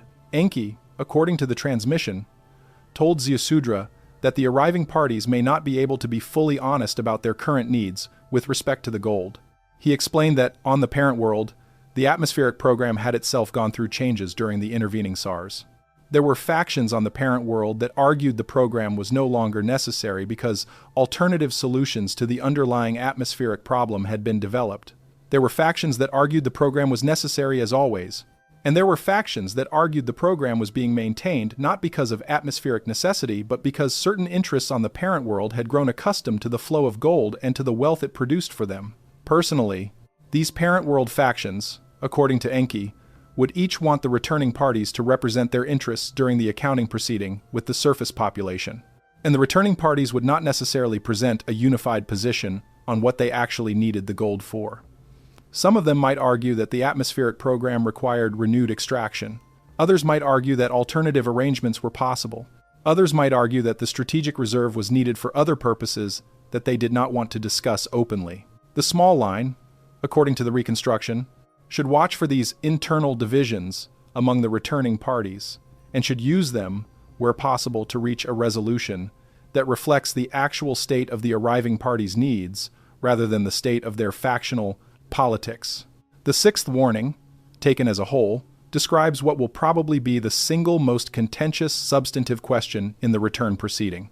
And it prepares the small line to enter that question with an accounting of its own, a set of proposals of its own, and an awareness of the arriving parties' internal complexities that can be leveraged during negotiation. Whether the small line can execute this preparation depends on the same factors that determine the outcome of the other warnings: memory, language, discernment, discipline, and time. Time to prepare, time to gather, time to think through the position, time which, if the second warning has been understood correctly, is not unlimited but is at least available. Because the reading of the returning signature gives the small line advance notice. The SAR closes over decades, not minutes. The small line that has been paying attention has room to get ready. The small line that has not been paying attention will be caught unprepared, and the gold question will be answered for them by whichever parties on the surface happen to be the ones the arriving parties speak with first, which, as Enki knew, is unlikely to be a good outcome for the surface population as a whole. Before we move to the seventh, stop. What you heard about the gold demand only makes sense on the full timeline, next to the 7 resets before it. Software wiped. 1 line spared. It is all in the 7 resets, linked below. Grab it, come back, what is next, builds on it.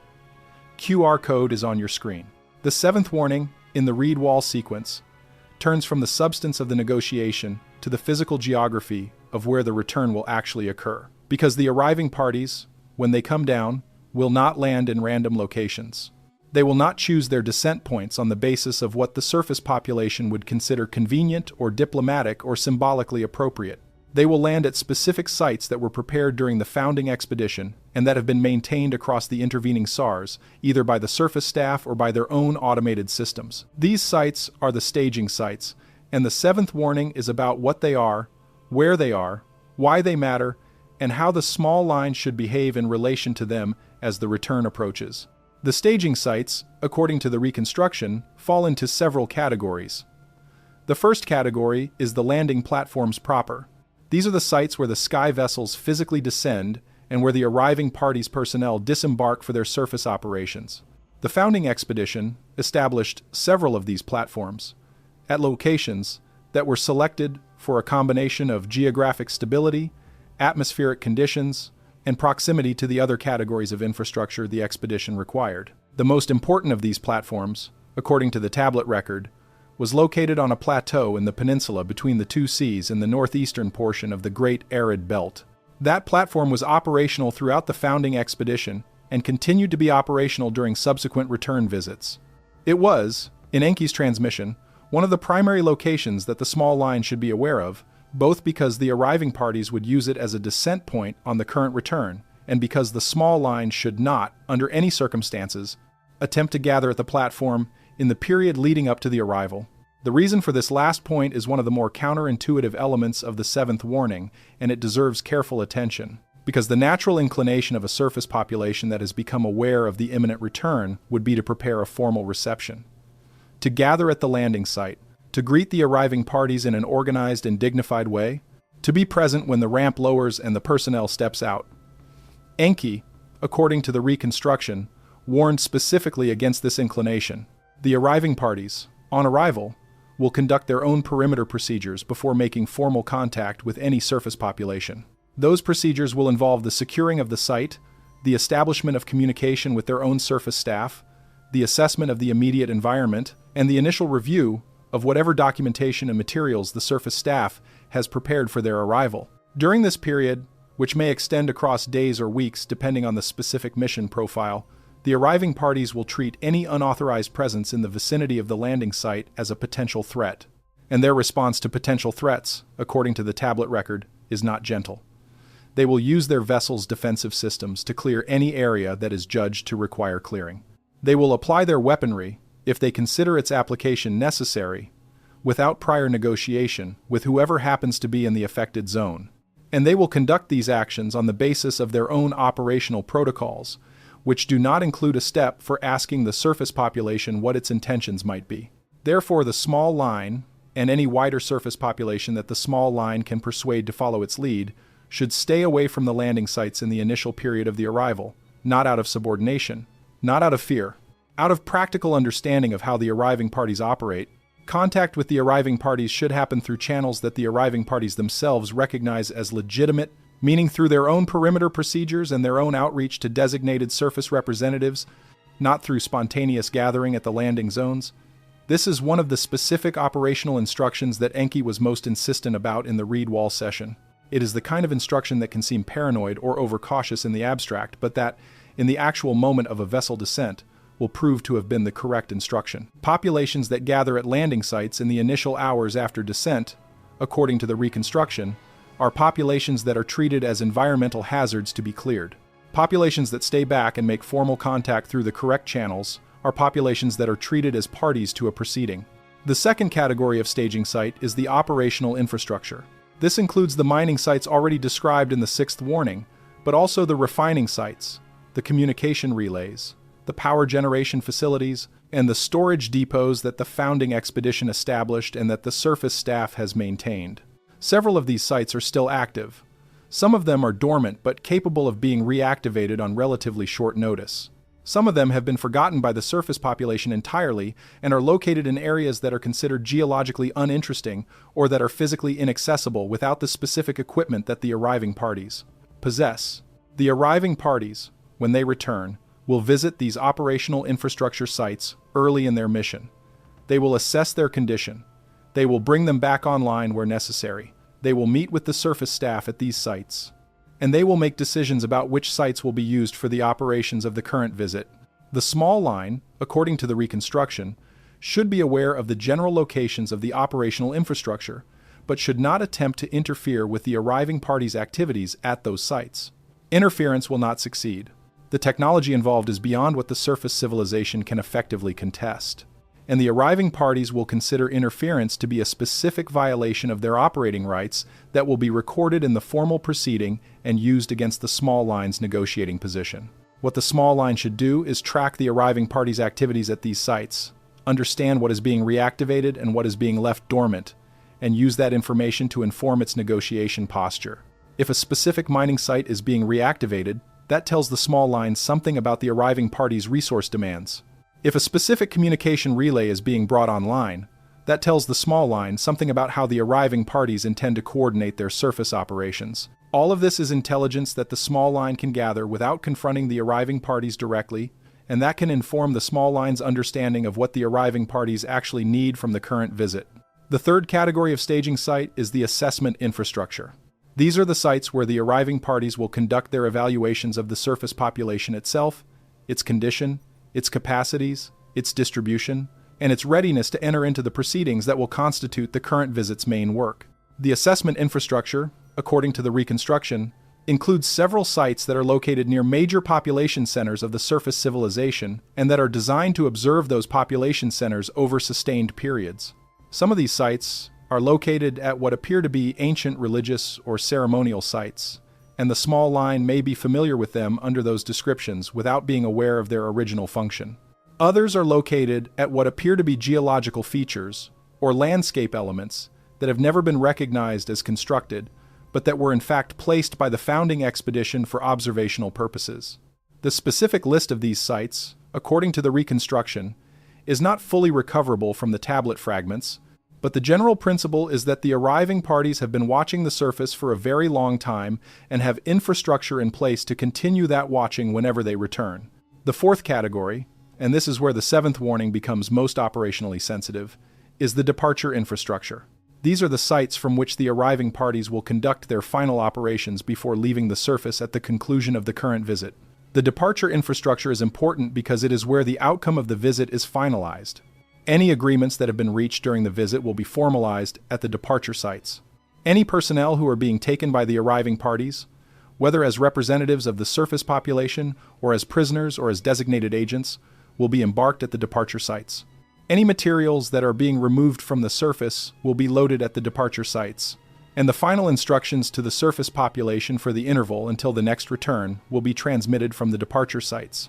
The small line, according to the reconstruction, must be aware of the departure infrastructure not only as landing zones to avoid, but as the location where the outcome of the current visit will be committed to the record. Whatever the small line has managed to negotiate during the visit becomes real, in a sense, at the moment of departure, and the small line's ability to be represented at that moment, in whatever way its own protocols allow, is important. There is a further element to the seventh warning that must be included, because it addresses a question that will inevitably arise as the return approaches, which is the question of what to do about the fact that many of the staging sites are located in areas that are now occupied by dense surface populations that have no idea of the site's significance and that are conducting their own affairs.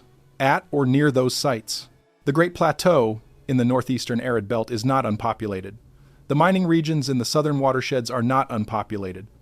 The mountain ranges of the south and the north are not unpopulated. Even the more remote sites often have surface populations in reasonably close proximity. When the arriving parties come down, they are going to interact, in some way, with these local populations. And the local populations are not the small line. The local populations are not necessarily prepared. The local populations will, in most cases, react in exactly the ways that the first warning tried to prevent, by falling on the ground, by treating the arriving parties as gods, by offering resources and allegiance without negotiation. The small line, according to the reconstruction, cannot prevent these local reactions. It cannot be present at every staging site. It cannot educate every surface population that happens to live near an important site about the correct way to respond to the arrival. What it can do, and what Enki insisted it must do, is preserve within itself the correct understanding so that, as the situation develops, and as the arriving parties conduct their assessments, and as the local populations respond in various ways, there is at least a coherent small line that can be pointed to as the party representing the correct posture. The small line does not need to be numerically large. It does not need to control the surface population. It needs, above all, to be identifiable, to be findable by the arriving parties when the arriving parties look for a party to negotiate with, and to be internally consistent enough that when it is found, it can carry the negotiation through without collapsing into the same patterns that the surrounding populations have collapsed into. The seventh warning, taken as a whole, is about geography and about the relationship between the arriving party's operational needs and the small line's negotiation posture. It is a warning that says the arrival will happen at specific places, that those places are known to some extent from the tablet record and are inferable to some extent from the observation of the surface, that the small line should not approach those places carelessly, but that the small line should understand what is happening at those places so that its negotiation is grounded in the actual operational reality of the visit. Enki, according to the reconstruction, considered this warning practical rather than dramatic. It was not designed to inspire fear or reverence.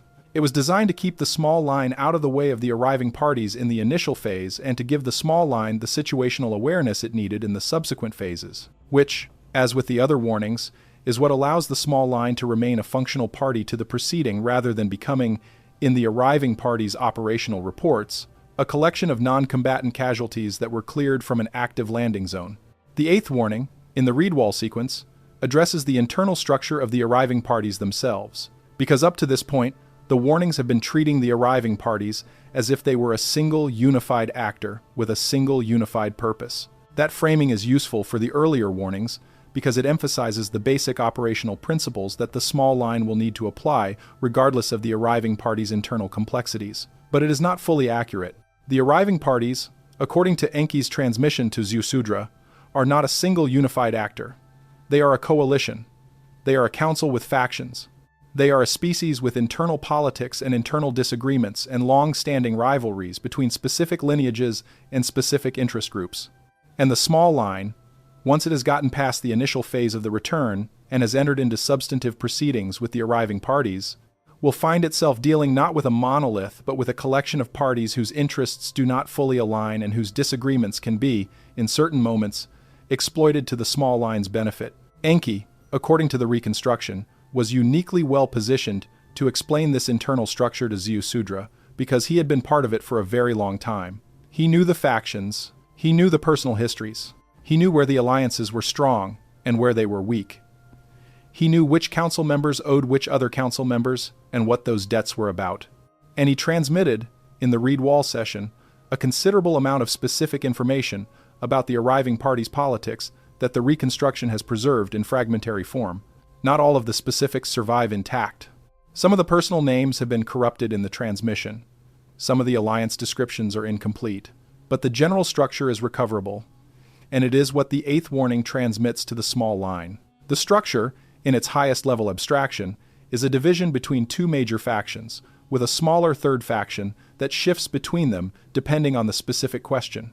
The first major faction, which Enki himself belonged to, is the faction of the designers. This faction includes the members of the founding expedition who were involved in the technical work of establishing the presence on this planet. Chief among them are the scientific staff who conducted the intervention that produced the human labor form, the engineers who designed and built the operational infrastructure, and the field naturalists who conducted the initial surveys of the surface biosphere. These parties, as a rule, developed over the course of their long involvement with this planet a certain investment in the outcomes of their work. They are the ones who care about the surface population as something more than a resource. They are the ones who consider the intervention to have produced beings whose developmental trajectory deserves to be respected. They are, in the framework of the arriving party's politics, the reformist faction. They favor arrangements with the surface population that recognize its personhood and that provide it with the space to continue developing on its own terms. The second major faction is the faction of the operators. This includes the command staff of the founding expedition and their descendants, the security and enforcement personnel who conducted the actual operations on the surface, and the resource management specialists whose primary concern was the flow of materials back to the parent world. These parties, as a rule, developed a different attitude toward the outcomes of the expedition.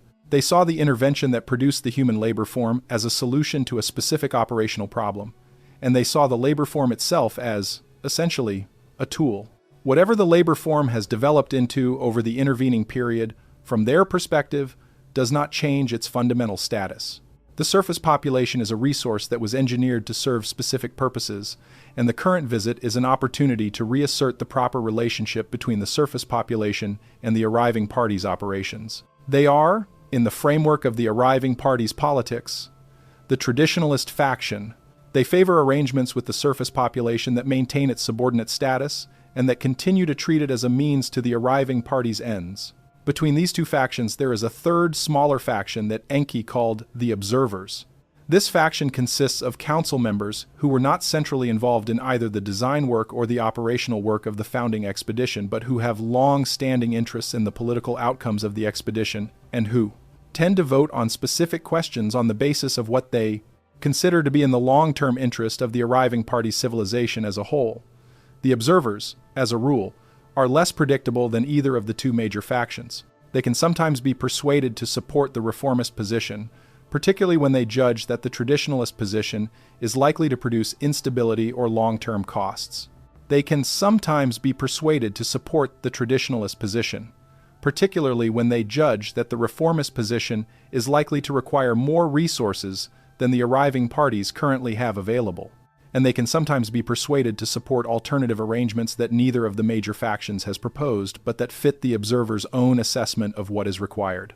The small line, according to Enki, should pay particular attention to the observer faction, because the observer faction is often where the votes that decide the actual outcome come from. Beyond this three-faction structure at the level of the council, there are additional layers of internal complexity that the eighth warning addresses. There are, according to the reconstruction, family lineages within the arriving parties that carry their own multi-generational agendas. There are professional guilds within the technical staff that have their own institutional interests. There are territorial associations that relate to different regions of the parent world and that maintain their own political networks even during the long expedition. And there are, most importantly for the small line, specific personal relationships between individual council members that either strengthen or weaken the formal factional alignments. Enki, according to the transmission, told Ziusudra about several of these personal relationships in some detail. Which council members had personal grievances against which other council members? Which relationships were based on mutual obligation? Which alliances were fragile and could be shifted by specific developments during the return proceeding? Much of this specific personal information has been lost in the transmission. What remains is the general principle that the arriving parties' council is a body of individuals with individual interests, and the small line can, in principle, appeal to those individual interests to shape the collective outcome. The eighth warning, therefore, is an instruction in what one might call diplomatic intelligence. The small line, in preparing for the return, should not treat the arriving parties as an undifferentiated adversary. It should study the internal structure. It should identify which factions are likely to favor which outcomes. It should identify which specific council members are likely to be receptive to which specific arguments. And it should design its negotiation posture with an awareness of the internal politics on the other side of the table. This is a considerable analytical task, and it depends on the small line having access to reasonably good information about the arriving party's current political configuration, which in turn depends on the small line having maintained enough continuity with the tablet record and enough contact with the surface staff described in the third warning to have a working knowledge of who the current parties are, where they stand. Not all small lines across the intervening SARs will have maintained this level of intelligence. Some will have lost it entirely. Some will have partial information. Enki was realistic about this, and he provided in the transmission, according to the reconstruction, a fallback set of principles that a less well-informed small line could still apply. The fallback principles are these. Even without specific intelligence about the current factional configuration, the small line can assume that there will be factions. The small line can assume that some of those factions will be more sympathetic to the small line's position than others. The small line can assume that the arriving parties, as a rule, will conduct their proceedings through their own internal disputes, as well as through the direct negotiation with the surface population. And the small line can act, in the negotiation itself, in ways that are more likely to strengthen the reformist factions than to strengthen the traditionalist factions. What actions strengthen the reformist factions? Actions that demonstrate the surface population's personhood in ways that the reformist factions can point to during their own council debates. Actions that make it easier for the reformist factions to argue that the surface population deserves recognition. Actions that make it harder for the traditionalist factions to argue that the surface population is merely a resource. And correspondingly, the small line should avoid actions that make the reformist faction's position harder to defend, meaning actions that fit the traditionalist description of what the surface population is likely to do if left to itself. Actions that appear irrational, actions that appear ungrateful, actions that appear to violate the fundamental terms of the earlier arrangements. These actions strengthen the traditionalists and weaken the reformists.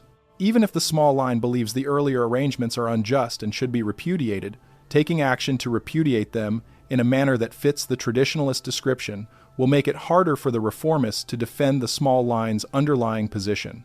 There is a specific example in the reconstruction that illustrates this principle.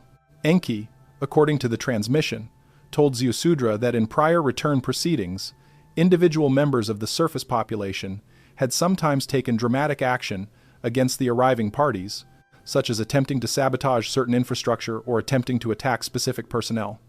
These actions were, in each case, unsuccessful, but they were also, in each case, used by the traditionalist factions in the arriving parties' council as evidence that the surface population was fundamentally uncontrollable and required stricter management. The reformist factions had to spend political capital defending the surface population against these accusations rather than advancing their positive agenda. And the outcome of those proceedings was generally worse for the surface population than it would have been if the dramatic actions had not been taken. The small line, according to Enki, should therefore restrain individual members from taking such actions during the current return, not because the actions are illegitimate in themselves, but because they will predictably damage the small line's negotiating position more than they will damage the arriving party's operations. The eighth warning, taken as a whole, is a warning about complexity, about the fact that the return proceeding is not a simple encounter between two homogeneous parties, but a multi-layered political process with internal dynamics on both sides. About the need for the small line to develop the intelligence and the discipline to navigate this complexity without being either naive about it or paralyzed by it. And about the specific analytical framework that the small line can apply, even without perfect information, to distinguish actions that are likely to help its position from actions that are likely to hurt it. Enki was, according to the reconstruction, more optimistic about this warning than about several of the others, because he judged that the arriving party's factional divisions were genuine and durable and would provide the small line with real opportunities to shape the outcome. Whether the small line would recognize those opportunities and use them well was another question, one that Enki could not answer in advance and that depended, in the end, on what kind of small line survived the intervening SARS and arrived at the return proceeding with sufficient competence to make the reformist case. The ninth warning, in the read wall sequence, brings the reader back to a subject that was touched on in the earlier warnings but not fully developed: the ME. The civilizational software packages that the founding expedition installed on the surface as part of its establishment of the arrangement with the original human population, and that have, in various forms, remained running across the intervening SARS. Because when the arriving parties come down, one of their principal analytical tasks will be to conduct an audit of the ME, to determine which packages are still running, to determine how they have drifted from their original specifications, to determine which packages have been corrupted or lost or replaced by surface improvisations, and to determine, on the basis of that audit, what remedial action is required. The ME, in the original Sumerian terminology, were understood by the surface population that received them as sacred objects. They were represented in the tablets and in the associated iconography, as tablets themselves, or as scrolls, or as symbolic objects that could be handled and transferred and, in one famous account, stolen by one deity from another and transported to a different city. This mythological framing was, according to the reconstruction, a simplification of what the ME actually were. The ME were, in Enki's own terminology, coded packages. They were structured instruction sets that governed specific domains of civilizational activity. There was a package for law and jurisprudence. There was a package for the calendar and the ritual year. There was a package for kingship and the succession of authority. There was a package for craft, meaning the transmission of technical knowledge across generations. There was a package for family structure and the norms governing marriage and inheritance and lineage. There was a package for the temple system and the organization of formal religious activity. There was a package for warfare and the ethical constraints on it. There was a package for agriculture and the management of the seasonal cycle. There were packages for trade and for measurement and for language and for the arts. There was, in the fullest catalog that the reconstruction has been able to assemble, something on the order of 100 distinct packages that together constituted the operating system of the civilization that the founding expedition established. The packages were, in the technical sense that Enki explained to Ziusudra, self-reinforcing. Each package contained not only its explicit instructions but also mechanisms for maintaining itself across generations. Rituals that reinforced the underlying norms, stories that encoded the operative principles, institutional structures that required the norms to be maintained in order for the institutions themselves to function. This self-reinforcement was intentional. The founding expedition wanted the ME to survive across the long intervals between visits, when there would be no direct supervision from above, and when the surface population would be left to its own devices. The self-reinforcement was the mechanism by which continuity was to be maintained, and to a significant degree, according to the reconstruction, it worked. The ME did continue to operate across the intervening SARS, in modified forms and under different names, and in fact continue to operate today, in forms that most members of the surface population do not recognize as descended from the founding expedition's original packages, but that nonetheless retain the underlying structure. The audit that the arriving parties will conduct when they come down, according to Enki's transmission, will focus on several specific questions. First, which packages are still operational? Second, what modifications have been introduced to those packages? And are those modifications compatible with the underlying design intent? Third, which packages have been replaced by locally developed alternatives? And how do those alternatives compare in function to the original packages? Fourth, which packages have been lost entirely, and what have been the consequences of their loss? Fifth, and this is the most delicate of the audit questions, are there any surface developments that appear to represent entirely new packages, meaning civilizational innovations that were not in the founding expedition's original catalog, but that have emerged from the surface population's own creative activity? This last question is delicate because it touches directly on the fifth warning's central issue. If the surface population has developed new packages, that is evidence of its personhood in a way that the arriving party's own tradition considers legally significant. But it is also evidence that the surface population has been operating outside the founding expedition's design parameters, which the traditionalist faction will consider a violation of the original arrangement. The small line, according to the reconstruction, must be prepared to speak intelligently about the state of the ME at the time of the return. This requires the small line to have, in its own long-term memory, some understanding of which surface institutions and practices trace back to the original packages and which represent surface developments. It requires the small line to have some analytical capacity to distinguish between the two, and it requires the small line to have, ideally, a defense of the surface developments as legitimate expressions of the personhood that the fifth warning is trying to establish. Not all surface developments will be defensible in this way. Some of them will have been corruptions, drifts from the original packages that have produced dysfunctional outcomes. The small line should be willing to concede these where the concession does not undermine the broader case. What it should defend, aggressively, is the surface developments that represent genuine advances in the underlying capacity of the surface civilization. Advances in scientific understanding, advances in institutional design, advances in the humane treatment of members of the surface population who have historically been marginalized. All of these can be presented, according to the reconstruction, as evidence of the surface population having grown into the personhood that Enki designed it to eventually achieve. And that presentation is central to the fifth warning's argument. The complication, and there is always a complication in the read wall transmission, is that some of the packages that the founding expedition installed were, in their original form, structured in ways that limited the surface population's development. The traditionalist faction, according to Enki, had wanted the packages to keep the surface population in a state of manageable subordination indefinitely. The reformist faction, led by Enki himself, had argued for packages that would allow the surface population to develop toward personhood over the long term. The compromise that was reached at the founding, according to the reconstruction, produced a set of packages that were mixed in their orientation. Some elements were oriented toward development, other elements were oriented toward subordination.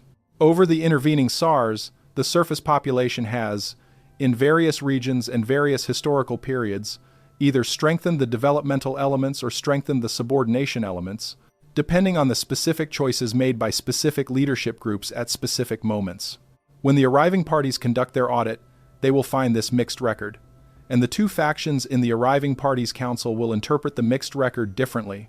The traditionalists will point to the surface population's departures from the subordination elements as evidence that the surface population has become dangerous and requires stricter management. The reformists will point to the surface population's development beyond the subordination elements as evidence that the surface population has become worthy of recognition and requires expanded standing. The small line, according to the reconstruction, should be prepared to support the reformist reading of the audit by pointing to specific examples of developmental advances, by acknowledging the departures from subordination where they are genuine improvements, and by declining to accept the traditionalist framing of those departures as inherently threatening to the arriving party's interests. There is a further layer to the ninth warning that must be included, because it addresses what may be the most sensitive element of the audit. The reconstruction indicates that one of the original packages, and one of the packages that the arriving parties will pay particular attention to, is the package that governs what Enki called the persisting layer, meaning the norms and practices around what happens to the essential organized pattern of an individual after the death of the biological form. This package, in its original form, was designed to allow the arriving parties to conduct a certain kind of ongoing analysis of the surface population's development. Individuals who had reached particular states of development were to have their patterns preserved and made available for study by the arriving party's technical staff. This preservation was represented, in the surface population's understanding, as various forms of afterlife or continuation of the soul, but its actual operational function was analytical. It was a way for the arriving parties to keep track of what was happening on the surface without having to be physically present all the time. The audit will inquire about the state of this package, whether the surface population still has functional practices around the persisting layer, whether those practices are still routing patterns in a way that the arriving parties can access, or whether the practices have degraded to the point that the flow of patterns has been interrupted and the arriving parties are missing large blocks of information about surface developments during the intervening SARs. If the flow has been interrupted, which the reconstruction suggests is at least partially the case, the arriving parties will want to know why, and they will want to know what has happened to the patterns that would normally have been routed to their analytical infrastructure. This is a question with implications that go beyond the audit itself, because the answer to it touches on the 11th warning, on the persisting layer directly, which we will come to in due course. For the 9th warning, the point is only that the persisting layer package is part of the ME audit and will be examined during the return proceeding, and the small line should be prepared for questions about its current state. The 9th warning, taken as a whole, is a warning about the accounting for the civilizational structure, about the fact that the surface civilization is not a random development of the surface population's own creativity, but is built on foundations that the founding expedition installed and that have been maintained, modified, and in some cases lost across the intervening SARs. About the fact that the arriving parties will want to know what has become of those foundations and will draw conclusions about the surface population's condition on the basis of what they find. And about the need for the small line to be prepared, when the audit is conducted, to speak intelligently and defensively about what is there and what is not there, and what has developed on the surface's own initiative, and what deserves defense as an achievement rather than being conceded as a failure. This preparation, like the other preparations that the warnings require, has to happen in advance of the return.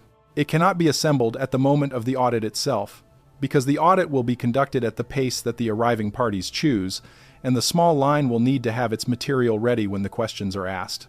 The 10th warning turns to what may be the most seductive element of the entire return proceeding. Because at some point in the negotiations, and probably at a point that the arriving parties consider tactically well chosen, they will make an offer. The offer will not be phrased as a demand, it will not be phrased as an accounting, it will be phrased as a gift, or as a favor, or as an opportunity that the arriving parties, in their generosity, are willing to extend to the surface population as part of the current visit. The offer will be the offer of technology. Specifically, the offer of specific technological knowledge or capability that the surface civilization does not currently possess, and that the arriving parties, in their long history, have developed and could share if the appropriate arrangements can be reached during the current proceedings. The technologies on offer, according to the reconstruction, will vary depending on the specific mission profile and depending on the arriving party's assessment of what the surface population currently needs and what it is currently ready to receive.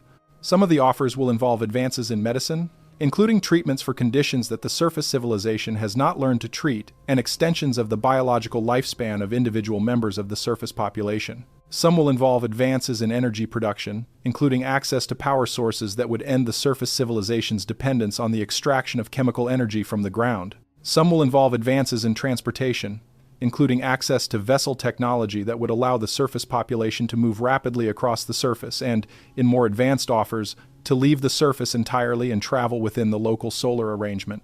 Some will involve advances in communication, computation, and information processing that would transform the operational capacity of the surface civilization. And some will involve advances in what Enki called the deeper technologies, meaning knowledge that touches on the fundamental structure of the physical arrangement, including the nature of the persisting layer discussed in the 11th warning to come, and the relationship between the observed physical world and the underlying substrate that generates it. These offers, according to the reconstruction, will be genuine. The arriving parties possess the technologies in question. They are capable of transferring them, in various forms, to the surface civilization if they choose to. And under certain conditions, they will make the transfer. But the transfers will not be without conditions. And the conditions are the substance of the 10th warning. Because the arriving parties will not offer their technology in exchange for nothing. They will offer it in exchange for specific commitments from the surface population commitments that will be recorded in the formal proceeding and that will bind the surface population for the remainder of the SAR and possibly beyond. The 10th warning is a warning about what those commitments are likely to require and about why the small line, in the vast majority of the cases, should decline the offer even when the offer seems overwhelmingly attractive. The commitments that the arriving parties will typically require in exchange for technology transfers fall into several categories. The first category is the resumption of specific activities that the surface civilization has, at various points in the intervening SARs, allowed to lapse. The most prominent of these is the extraction and delivery of the strategic reserve material discussed in the 6th warning. Technology transfers, in most of the offer configurations, will be conditional on the surface civilization committing to a resumption of gold extraction at specified rates and to the delivery of specified quantities on a specified schedule. This is, from the arriving party's perspective, a straightforward exchange. They provide access to advanced technology. The surface civilization provides access to a material they still need. But the small line, according to the reconstruction, should be extremely cautious about accepting arrangements of this type, because they will restore the surface civilization to a working relationship with the arriving parties that the 6th warning is specifically trying to move the civilization away from. The second category of commitment is the acceptance of ongoing supervisory presence. In many of the offer configurations, the technology transfer will be conditional on the arriving parties establishing a permanent surface presence in the form of monitoring stations, technical staff, and administrative personnel who will oversee the deployment of the transferred technology and ensure that it is being used in ways consistent with the arriving party's intentions. This supervisory presence would, over time, transform the arriving parties from occasional visitors on the SAR schedule into a continuous authority on the surface, which would, in effect, undo the entire negotiation posture that the earlier warnings have been working to establish. The small line, according to the reconstruction, should be particularly careful about arrangements of this type because they trade a short-term technological gain for a long-term structural loss of autonomy that will be extremely difficult to reverse. The third category of commitment is the modification of specific surface institutions and practices to bring them into alignment with the arriving party's preferences. This is where the 10th warning intersects most directly with the 9th warning on the audit of the ME. The arriving parties will, in various offer configurations, propose that in exchange for technology transfer, certain surface institutions be reformed in specific ways. Which institutions and which reforms will depend on the audit findings and on the current factional politics on the arriving party's side. Some of the proposed reforms will look, from the surface perspective, like improvements. Some will look like restorations of arrangements that the surface population had, on its own initiative, moved away from. Some will look like reversions to conditions that the surface population had considered oppressive and had struggled to end. The small line, according to the reconstruction, should evaluate each proposed reform on its own merits, not on the merits of the technology transfer that is being offered as an inducement. Because a reform that would be considered unacceptable in itself does not become acceptable just because it is being offered as part of a bundle that includes attractive technology. The fourth category of commitment is more abstract but potentially more consequential. It involves specific undertakings by the surface population about the future direction of its development. The arriving parties will, in some of the offer configurations, propose that the surface population commit to certain limits on its own future evolution. Limits on what technologies the surface population will independently develop. Limits on where the surface population will travel. Limits on what forms of contact the surface population will attempt with other civilizations that may exist elsewhere in the local region. These commitments would, if accepted, effectively contain the surface population within a defined developmental envelope, with the arriving parties retaining the authority to enforce the containment. The technologies being offered would allow the surface population to reach the boundaries of that envelope more quickly. But the envelope itself would prevent further development beyond those boundaries. This is, according to the reconstruction, one of the most dangerous forms of offer that the arriving parties are likely to make because it appears to accelerate the surface population's development while actually setting a permanent ceiling on that development that the surface population will not be able to raise unilaterally.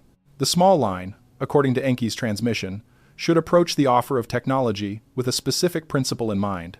The principle is that technology, which is developed by a civilization on its own initiative, at its own pace, through its own understanding, is different in kind from technology that is transferred to a civilization by an external party as part of a proceeding. Not different in what the technology can do, but different in what the possession of the technology implies for the civilization's standing. A civilization that has developed a specific capability on its own has, in the developing of it, exercised the qualities that constitute personhood in the arriving party's own tradition. It has observed, reflected, chosen, and constructed. It has made itself, in some measure, the equal of the parties that possess similar capabilities. A civilization that has been given the same capability without going through the process of developing it has not exercised those qualities in relation to that specific capability. It has, in a sense, been granted the appearance of the capability without the underlying substance of the personhood that would normally accompany it. And this distinction, according to Enki, matters in the long run, because a civilization that has been given capabilities without earning them tends to be treated by parties that have earned similar capabilities as a client rather than as a peer. The 10th warning is therefore, at its core, a warning against the acceptance of gifts from parties whose interests are not fully aligned with the interests of the recipient. Not because the gifts are worthless, they are not worthless. Many of them would represent immense practical benefits to the surface population, but because the gifts come with strings attached, and the strings, over time, will limit the surface population's freedom of action and will lock the surface population into a role that Enki considered incompatible with the developmental trajectory he had originally intended for it. The small line should, as a rule, decline the offers of technology. Even when declining them requires the surface population to endure hardships that could otherwise be avoided. The endurance of the hardships is part of the process by which the surface population earns its own capabilities. The acceptance of the offers would shortcut the process at the cost of the standing that the process was supposed to establish.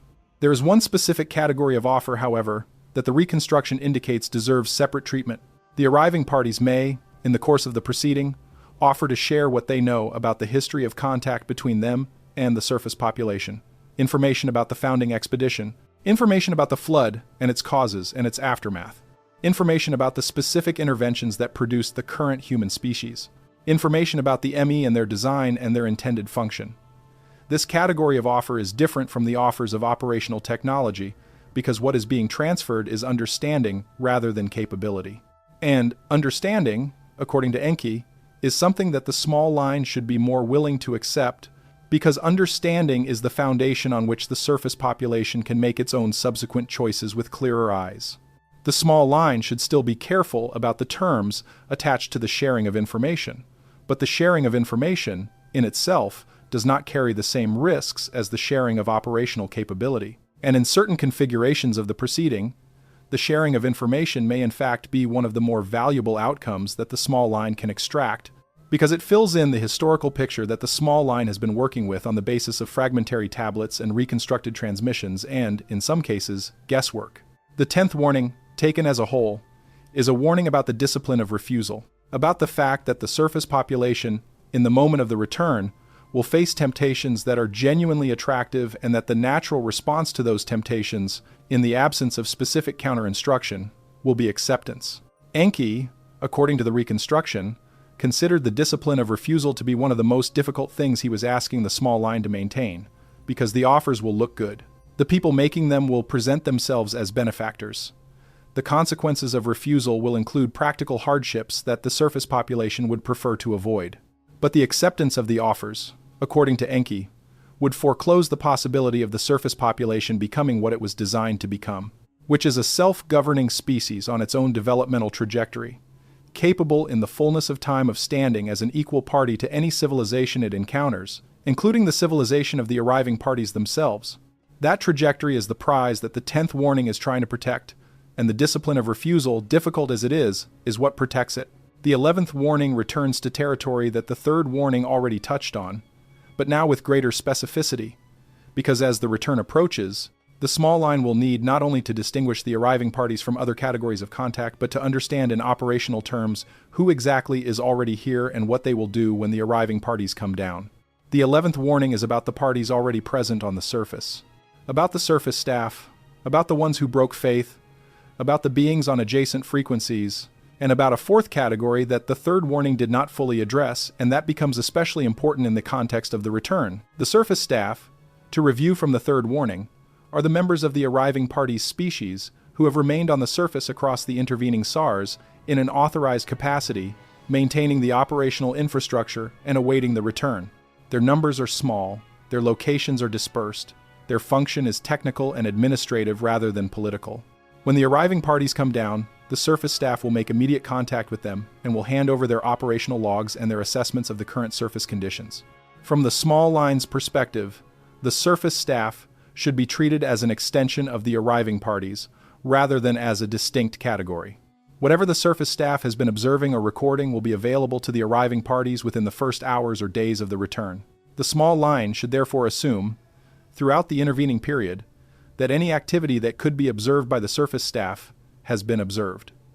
This is not necessarily reason for alarm.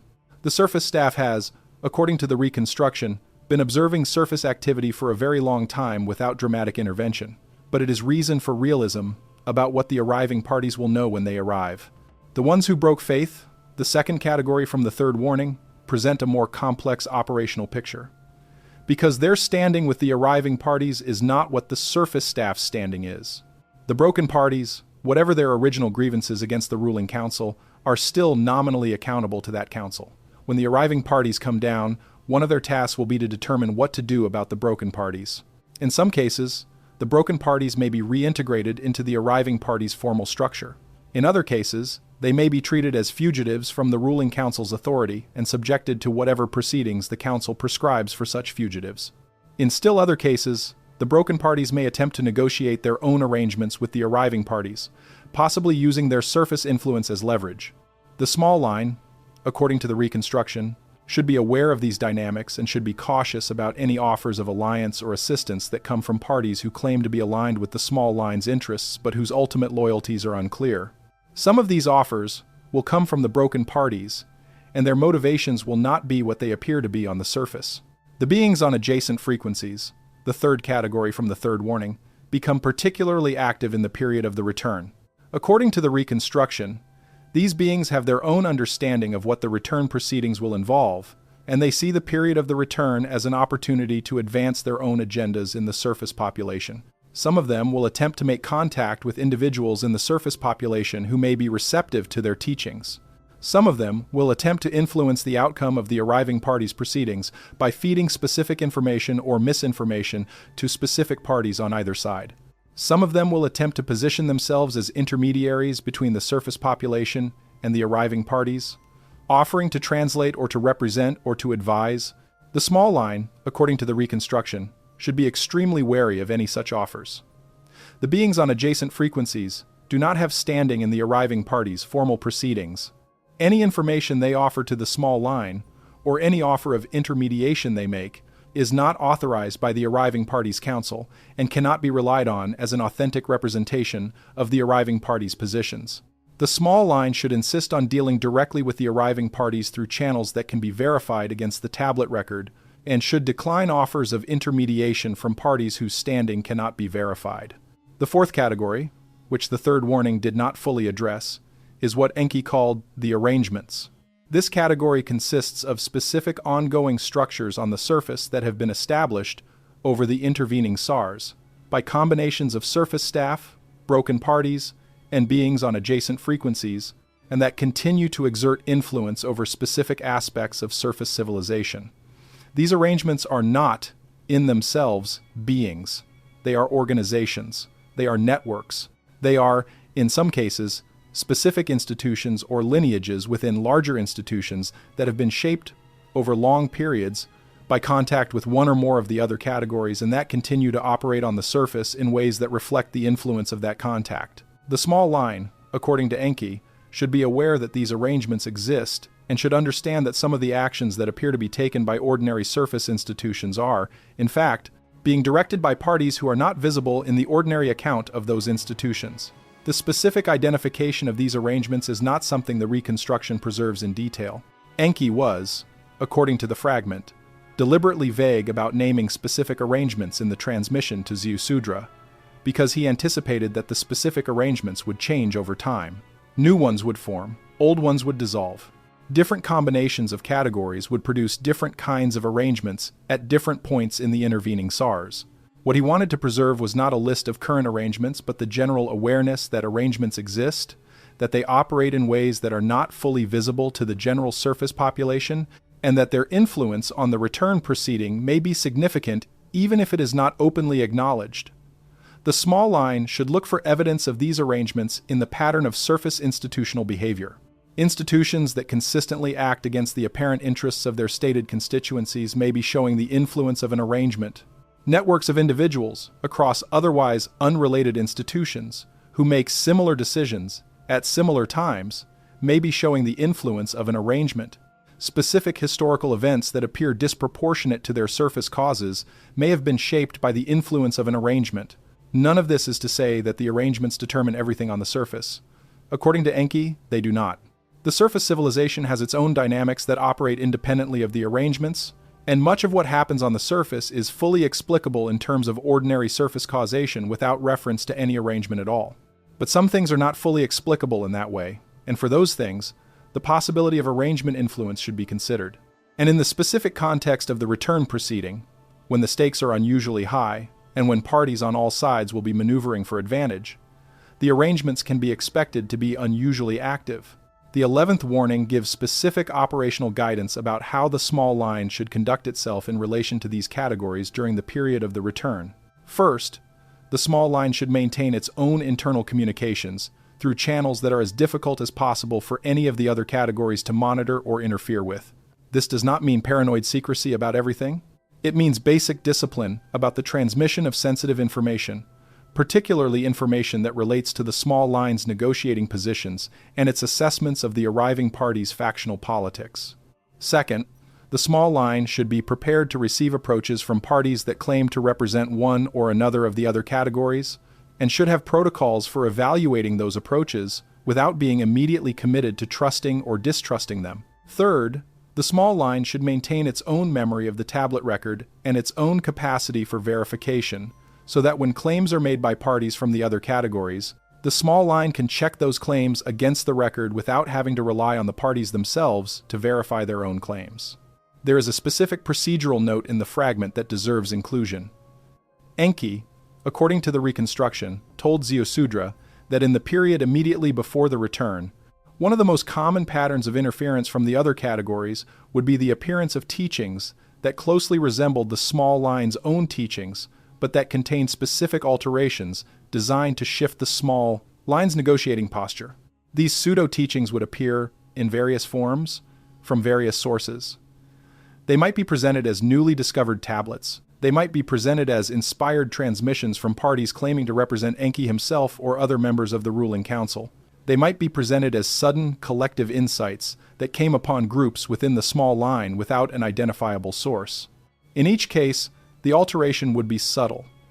It would not obviously contradict the received teaching. It would, however, shift the emphasis or add a new element or reinterpret an existing element in a way that, when compared carefully to the original, would prove to be a departure.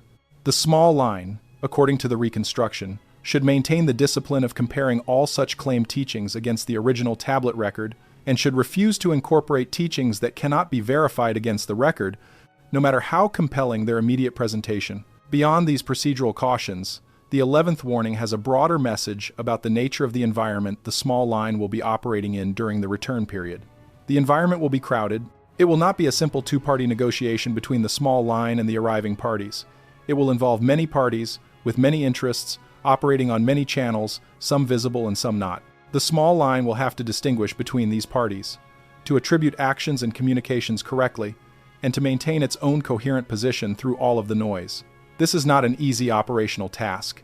It requires disciplines that have to be practiced in advance, structures that have to be established before they are needed, and habits of verification that have to be routine rather than exceptional. Enki, according to the reconstruction, was under no illusion about the difficulty of this task, but he insisted on the necessity of it, because a small line that cannot distinguish among the parties operating in the return environment will be manipulated by those parties, and manipulation, at the crucial moments of the proceeding, will produce outcomes that the small line did not intend and that it will not be able to reverse. The 11th warning, taken as a whole, is a warning about the density of the environment, about the fact that the arriving parties are not the only parties whose activities will affect the outcome of the return, and that the other categories of activity, though less visible, are potentially just as consequential. It prepares the small line to conduct its own operations with the situational awareness that a crowded environment requires. And it points forward to the 12th warning, on the ultimate resolution of the entire proceeding and on what the small line should be aware of when the resolution comes. The 12th warning is the final warning. It is the warning that Enki, according to the reed wall reconstruction, transmitted last, in the final portion of the long night at Shurapak, when Ziusudra was already exhausted, and when the water was already beginning to rise in the distance, and when the vessel was already loaded and ready. It is the warning that does not make sense unless the previous 11 have been heard and understood. And it is the warning that Enki himself, according to the fragment, considered the most important of the set, because it addresses what happens if everything else fails. What happens if the small line, despite all its preparation, is unable to prevent the return proceeding from going badly? What happens if the arriving parties conclude the audit unfavorably, deny the personhood argument, restore the property claim, extract the resources they came for, and depart with the arrangement placed back into the framework that Enki had spent so much of his own effort trying to move it out of? The 12th warning is what to do if that happens. And it is what to do if, worse than that, the proceeding does not simply go badly but escalates into what Enki called the conclusion. The conclusion, in the reconstruction, is a specific possibility that lies at the far end of the space of outcomes the return could produce. It is the possibility that the arriving parties, after conducting the audit and reviewing the state of the surface population and considering the options available to them, conclude that the arrangement as a whole is no longer viable and should be terminated. Termination, in this context, does not mean a simple departure. It means the deliberate elimination of the surface population and the reset of the planet's surface to a condition that can be reinitialized with a new labor form, if the arriving parties decide such a form is still needed, or that can be simply abandoned, if the arriving parties decide the parent world atmospheric program has developed alternative solutions and the extraction operations on this planet are no longer worth the trouble. This possibility, according to the reconstruction, is not the most likely outcome of the return. It is not even in the top 3 of likely outcomes. But it is a possibility that exists within the space of outcomes, and it has been reached before, at earlier points in the history of the arriving parties' activities, on other planets where they had established labor arrangements that ultimately did not work out. Enki, in his transmission to Ziusudra, felt obligated to include the possibility because he considered the small line entitled to know what the full range of outcomes might be. The 12th warning, therefore, has 2 levels. The first level is the level of degraded outcomes short of the conclusion. Outcomes in which the proceeding goes badly, the property claim is restored, the strategic reserve is recovered as fully as possible, various commitments are extracted from the surface population, but the surface population itself continues to exist and to develop, though under conditions less favorable than what Enki had hoped for. In these outcomes, the small line must continue to preserve the teachings, must continue to hold to the 5th warning's argument even when it has been rejected in the current proceeding, and must position itself to make the argument again in the next SAR, when the return proceeding will happen again, and when the circumstances may have changed.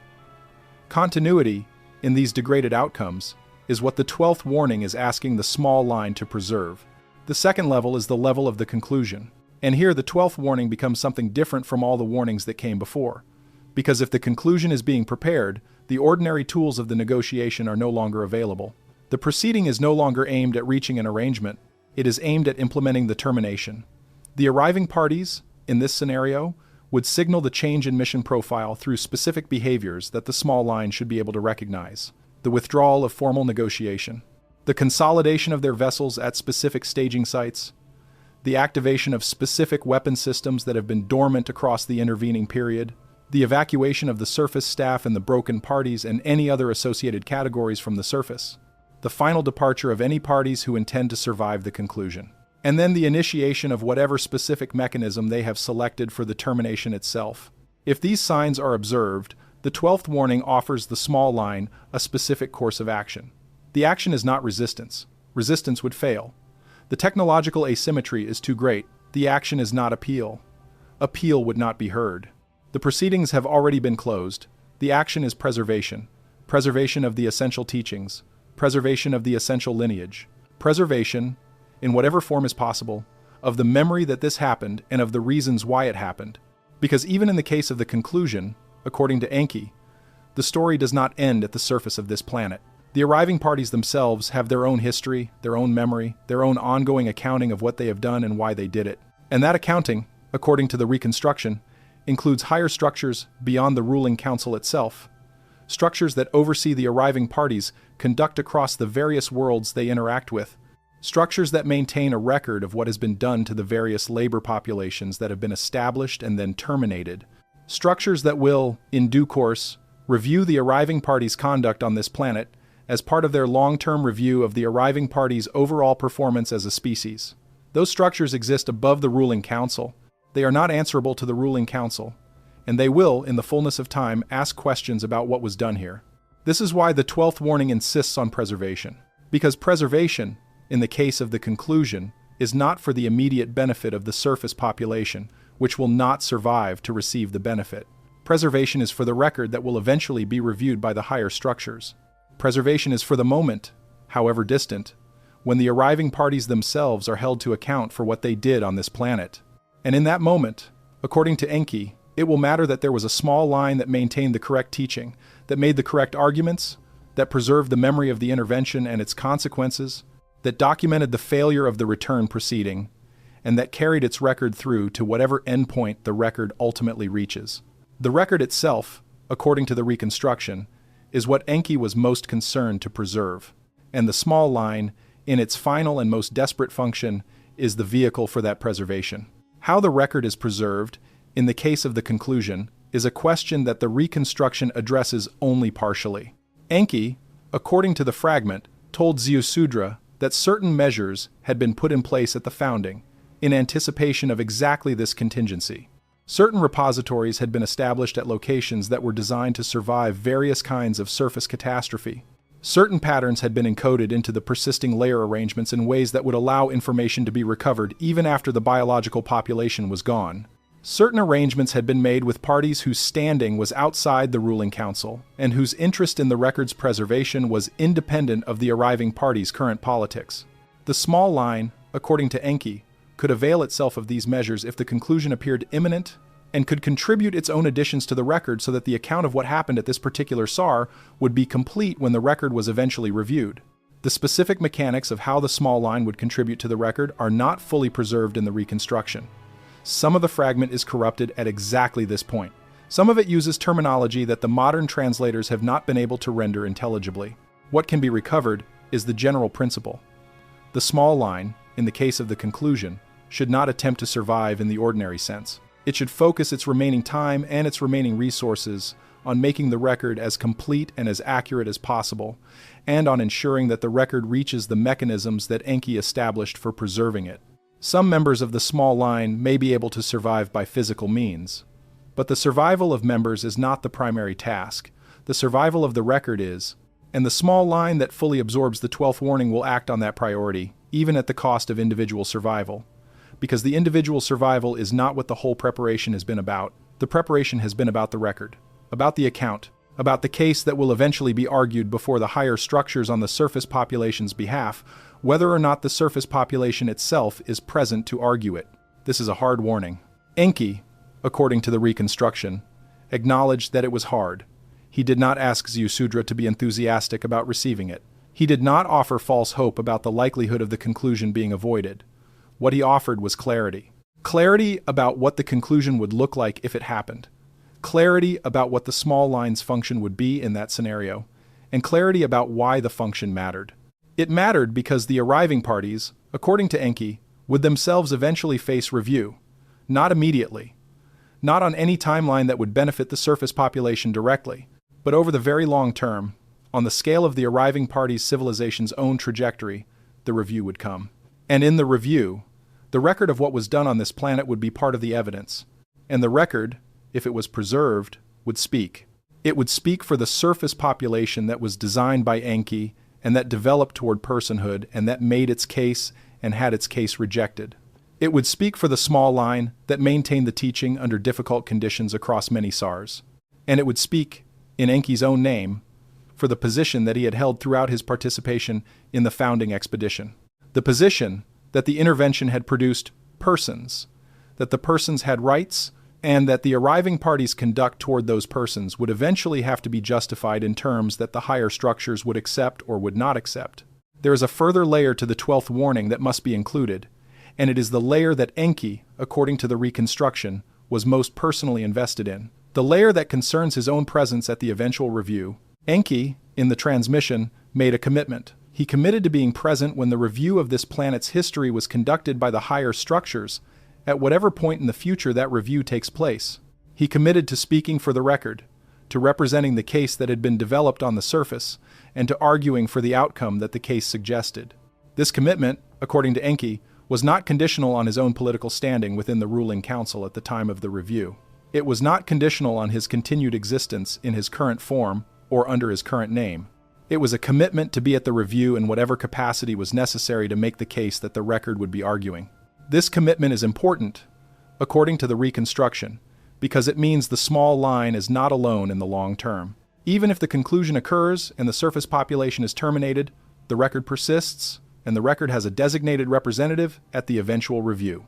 That representative is Enki himself, or whoever occupies his role at that point in the arriving party's history. The small line's function is to prepare the record. Enki's function is to argue it. The two functions are complementary, and together, they constitute the small line's stake in the future beyond the current SAR, even in the most degraded scenario the return could produce. The 12th warning, taken as a whole, is a warning about the ultimate, about the possibility that things could go very badly, about what to do in that case, and about the deeper structure that gives even the worst case a meaning that extends beyond the immediate outcome. It is the warning that turns the whole set of warnings into something more than a survival manual for the return proceeding. It turns them into a case file that will be argued, someday, before parties whose judgment matters more than the ruling council's judgment. And it puts the small line, in its final function, in the position of the party that assembled the file.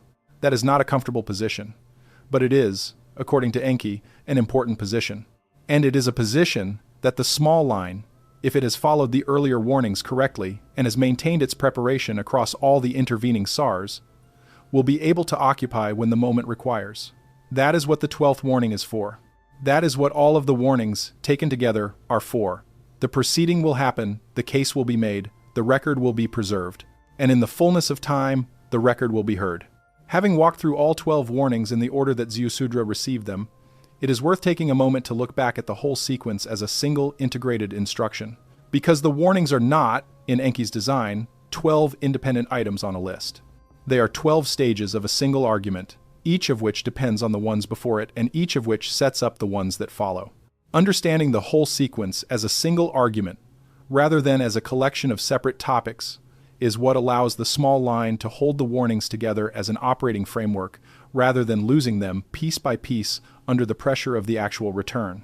The argument begins with the first warning, on the nature of the returning parties themselves. The whole sequence would collapse if this first warning were not correctly absorbed, because if the small line falls into the position of treating the arriving parties as gods, everything after this point becomes theater. The small line is no longer a party to a proceeding. It is a supplicant before a divinity. And a supplicant before a divinity does not negotiate, does not evaluate offers, does not maintain positions, does not make cases.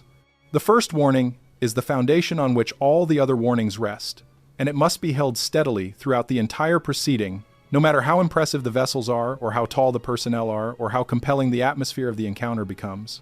They are a species, older, more capable, but a species, not gods. This is the starting position, and from it everything else follows.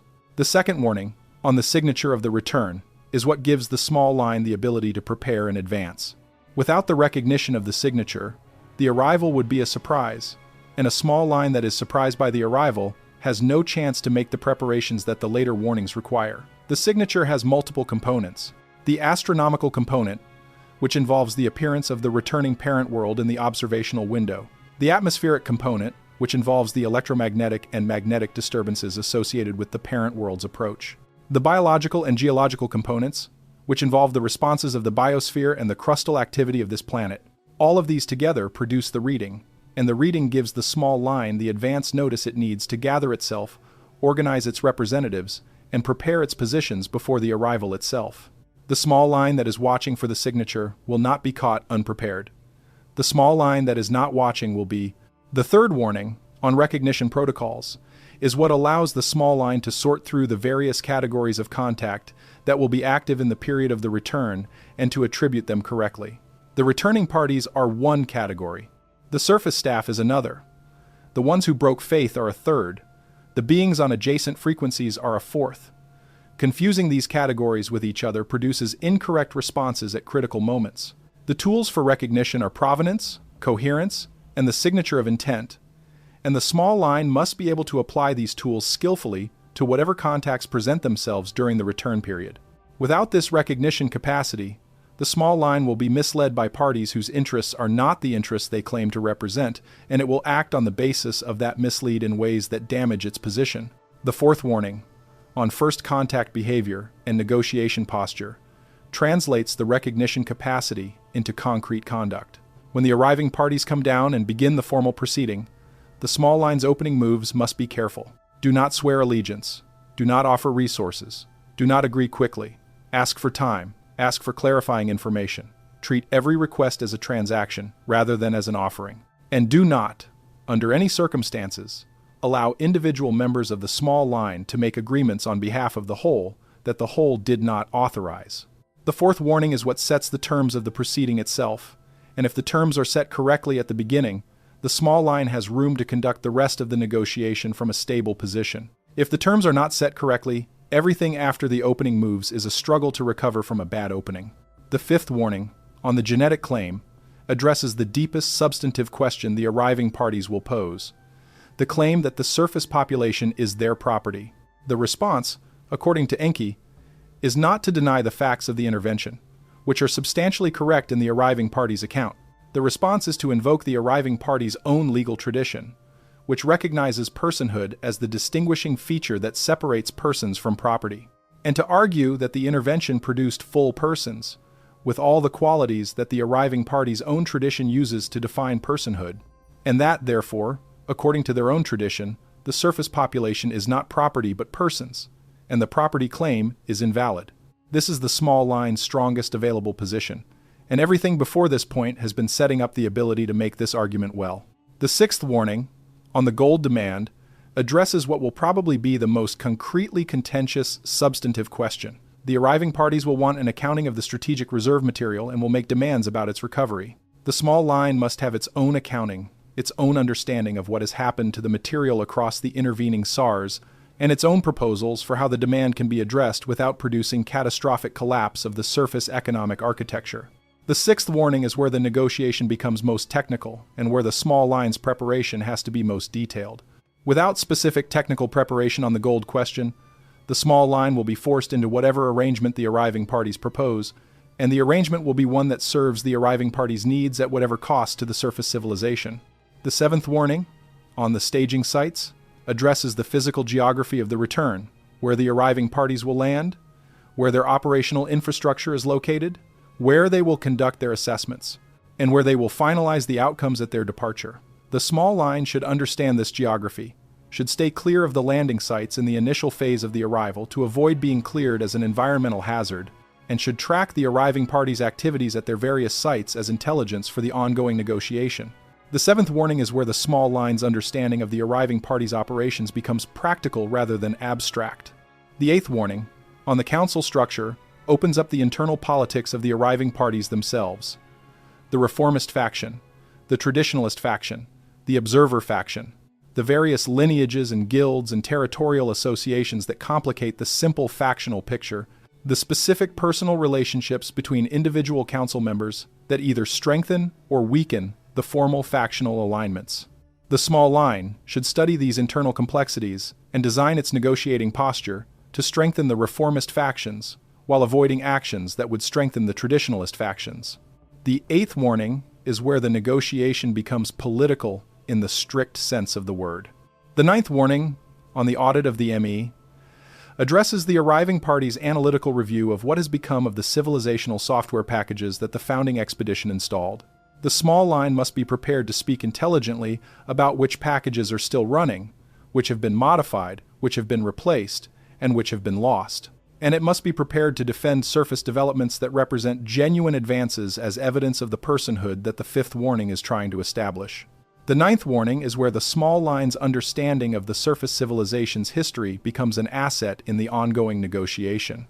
The 10th warning, on the offer of technology, addresses the seductive temptations that the arriving parties will present in exchange for specific commitments from the surface population. Access to advanced medicine, access to alternative energy sources, access to transportation and communication technologies, access, in the most advanced offer configurations, to the deeper technologies that touch on the fundamental structure of the physical arrangement. The small line, according to the reconstruction, should generally decline these offers because they come with strings attached that would foreclose the surface population's own developmental trajectory. Only the offer of understanding, meaning historical and structural information rather than operational capability, should be treated as potentially acceptable. The 10th warning is where the discipline of refusal becomes central, and where the small line has to hold to its long-term interests against the pressure of short-term inducements. The 11th warning, on the parties already here, revisits the categories from the 3rd warning with greater operational specificity in the context of the return itself. The surface staff, which will consolidate with the arriving parties immediately. The ones who broke faith, whose ultimate loyalties are unclear, and whose offers of alliance should be received cautiously. The beings on adjacent frequencies, who will attempt to insert themselves into the proceedings through various offers of intermediation.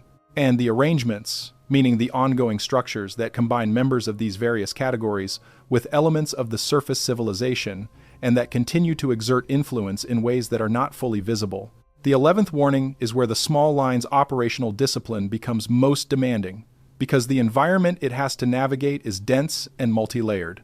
The 12th warning, finally, is on the ultimate resolution, on what happens if the proceeding goes badly, on what happens, in the worst case, if the arriving parties conclude the proceeding by initiating a conclusion, on the small line's function of preserving the record even in that scenario, on Enki's own commitment to being present at the eventual review by the higher structures beyond the ruling council, and on the meaning that this deeper structure gives to the whole exercise, even if the immediate outcome is not what the small line hoped for. The 12th warning is where the case file is completed, and where the small line's stake in the future extends beyond the current SAR into the very long-term arc of the arriving party's own accountability. Taken together, the 12 warnings form what could be called a complete manual for how a small line should conduct itself in the period of a return. They cover the preparation, they cover the recognition, they cover the negotiation, they cover the substantive issues, they cover the internal politics, they cover the technical audit, they cover the temptations, they cover the environmental complexity, and they cover the ultimate resolution. Nothing that the small line will encounter during the return is left entirely unaddressed. And nothing that is addressed in isolation from the rest of the sequence. The whole set moves as a single argument from the initial position of not falling on the ground to the final position of preserving the record for the higher structures. Each stage of the argument depends on the ones before it. Each stage sets up the ones that follow. And the whole holds together, in the reed wall reconstruction, as an integrated instruction that Enki, according to the fragment, considered his most careful and most complete work on the question of what the small line would need to know in order to survive the return proceeding intact. The order of the warnings, as noted at the beginning of this recording, is part of the message. If the warnings had been received in a different order, the argument would not develop correctly. If the 10th warning came before the 5th, the small line would not have the personhood framework to evaluate the offers of technology. If the 12th warning came before the 11th, the small line would not have the situational awareness to interpret the signs of the conclusion. If the 2nd warning came before the 1st, the small line would have the signature recognition without the underlying orientation to interpret what the signature means, and so on through the sequence. The order matters because the argument is cumulative. It builds. And the small line that receives the warnings in order and holds them in order and applies them in order is the small line that is best positioned to make the whole argument work under the pressure of the actual return.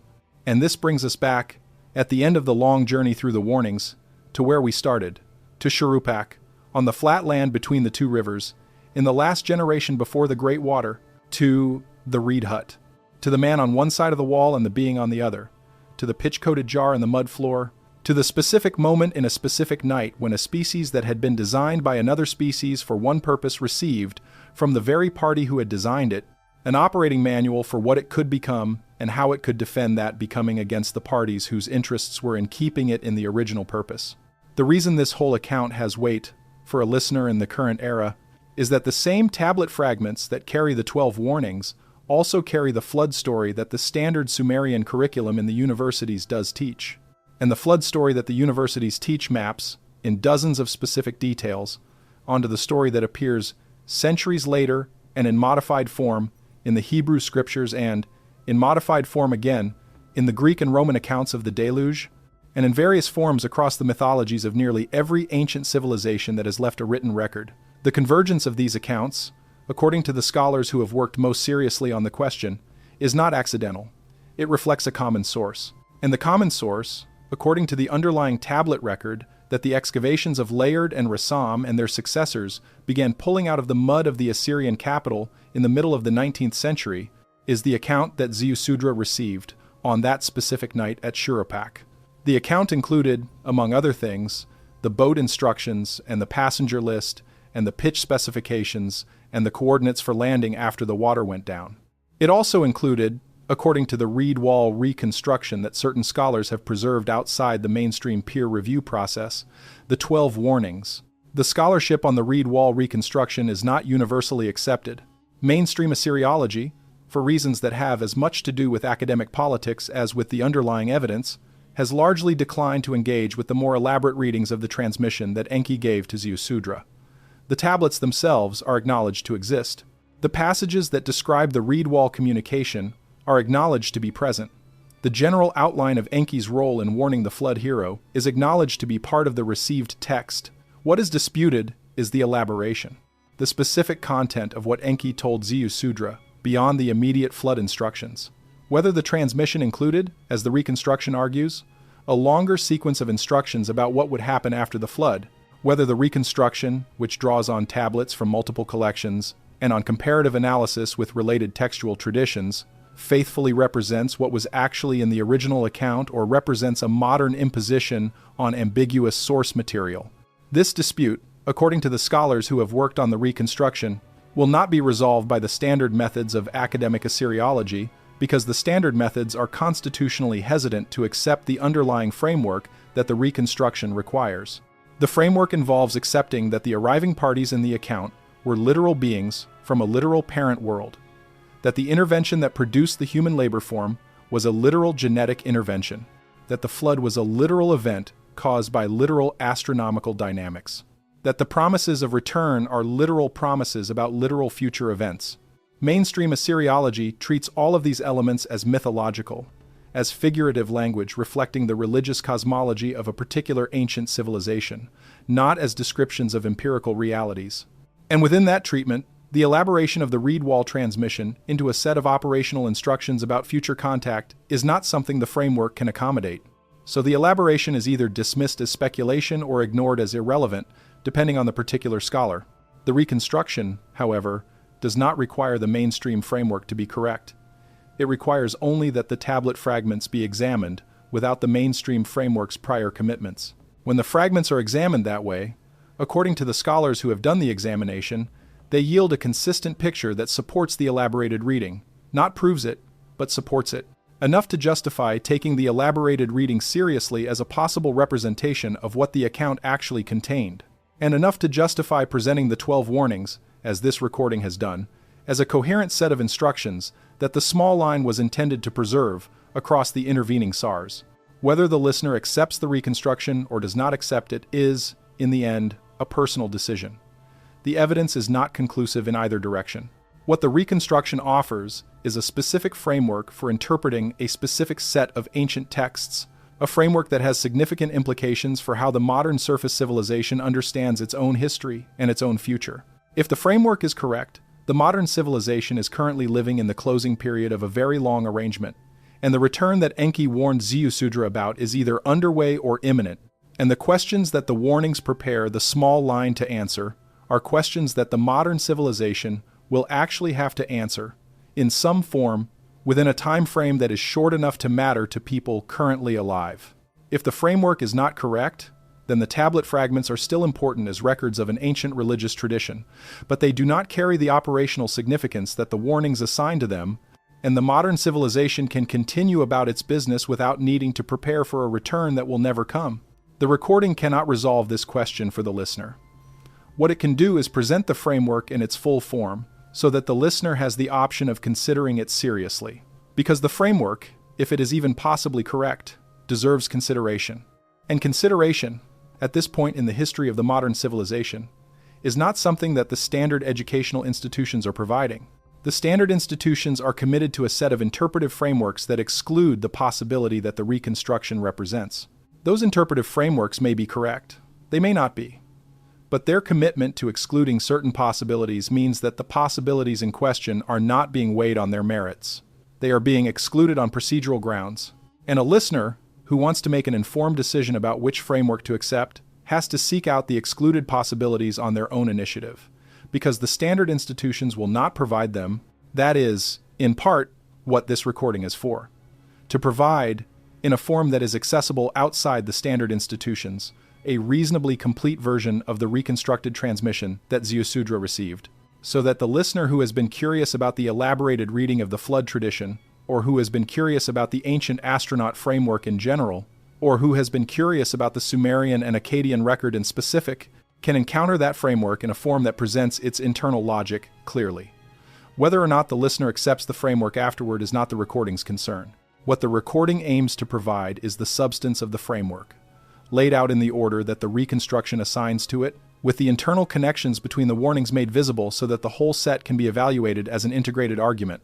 For the listener who does accept the framework, or who accepts it provisionally as a working hypothesis to be tested against further evidence, there are practical implications that the recording should make explicit before it closes. The first implication is that the current historical period is, by the reconstruction's account, the closing period of the long arrangement. The signature of the return, in the sense described in the second warning, is either partially active or fully active, depending on how the observations are interpreted. The astronomical component, in the sense of a returning body approaching the inner region of the local solar arrangement, remains disputed in the mainstream observational record, but is claimed by certain independent observers to be visible under specific conditions. The atmospheric component, in the sense of unusual electromagnetic and magnetic activity, is being documented in the modern instrumental record in patterns that certain analysts consider consistent with the reconstruction's descriptions. The biological component, in the sense of anomalies in animal behavior and migratory patterns, is present in the modern ecological record, though its interpretation is contested. The geological component, in the sense of increased seismic and volcanic activity, is likewise present and likewise contested. All of these are being read by parties who accept the reconstruction as consistent with the reading that indicates the SAR is closing. The second implication is that, if the SAR is closing, the preparation that the earlier warnings require is not a task for future generations, but a task for the current generation, or at least for a generation that is now living. The specific timing of the arrival, if it comes, is not knowable with precision from the tablet record. The window that the reconstruction describes extends across decades, but the preparation cannot be completed in the moment of the arrival. It has to be built up in advance, which means that if any of it is to be built up at all, the building has to begin now. Not in some indefinite future when the signature is more unambiguous. Not in some indefinite future when the mainstream institutions have caught up with the elaborated reading. Now, in the moment when the listener is hearing this recording, or as close to that moment as the listener can arrange. The third implication is that the preparation, in its practical form, does not require the listener to do anything dramatic. The preparation is about memory and understanding and orientation. It is about knowing the framework well enough to interpret events as they unfold. It is about maintaining the mental capacity to distinguish among categories of contact when the moment comes. It is about being available, when the moment comes, to represent the position that the small line has been developing. Not everybody who accepts the framework needs to be a representative in the formal proceeding. Not everybody needs to be present at the sites where the negotiation happens. What is needed is that some substantial number of people, distributed across the surface population, have absorbed the framework well enough to recognize what is happening when it happens, and to respond in ways that support the small line's position rather than undermining it. The fourth implication is that the recording itself, and the tradition of recordings and writings and discussions that circulate the elaborated reading of the tablet record, is part of the preparation, not the only part, and not necessarily the most important part, but a part. because the small line, if it is going to exist in a coherent form at the moment of the return, has to be built out of the individual absorptions of the framework by many people across the surface population. And those absorptions have to be built out of encounters with materials that present the framework accurately and completely. The recording is one such material. The listener, in encountering it and considering it, is participating, whether they intend to or not, in the process by which the small line is coming into being for the current SAR. The listener may or may not go further and become an active participant in the small line's activities, but the mere encounter with the framework, if it is taken seriously enough to be reflected on and remembered, is itself a contribution to the process. The fifth and final implication is what Enki would say, according to the reconstruction, if he were speaking directly to a listener in the current period. And here the fragment gives us a specific line, which the reconstruction has preserved and which the recording will close with. Enki, according to the fragment, told Ziusudra to tell the small line, across all the intervening SARs, that the small line was not alone, that the arriving parties, though they would come, were themselves accountable to structures beyond themselves, that the record, if it was preserved, would be heard, that the case, if it was made, would be argued, and that the specific being who had designed the original human labor form and who had watched over it across the SARs to whatever extent his own political standing had allowed, had committed himself to being present when the ultimate proceeding took place. This commitment, according to the reconstruction, was not made lightly. It was not made as a rhetorical flourish. It was made as a specific undertaking that the fragment records in the specific language of the arriving party's formal legal tradition. And it is, in Enki's own accounting, the closest thing to a promise that the small line has, that the whole exercise of the warnings and the preservation and the record-making is not a futile gesture but a genuine investment in an outcome that will matter, in the fullness of time, to parties whose judgment carries weight beyond the ruling councils. The recording, therefore, closes not with a warning but with that specific note. The small line is not alone, the record will be heard, the case will be argued, and the specific being who was there at the beginning and who arranged for the small line to exist in the first place by breaking the flood oath and speaking to the reed wall, has committed himself to being there at the end. Whatever the end turns out to be, whatever the review turns out to conclude, whatever the higher structures turn out to decide, he will be there. That is what he told Ziusudra. That is what the reconstruction preserves, and that is what the small line, across all the intervening SARs and into the current SAR and out beyond it into whatever comes next, has to work with. The listener has now heard the 12 warnings in the order they were given. The listener has heard the synthesis of the warnings as an integrated argument.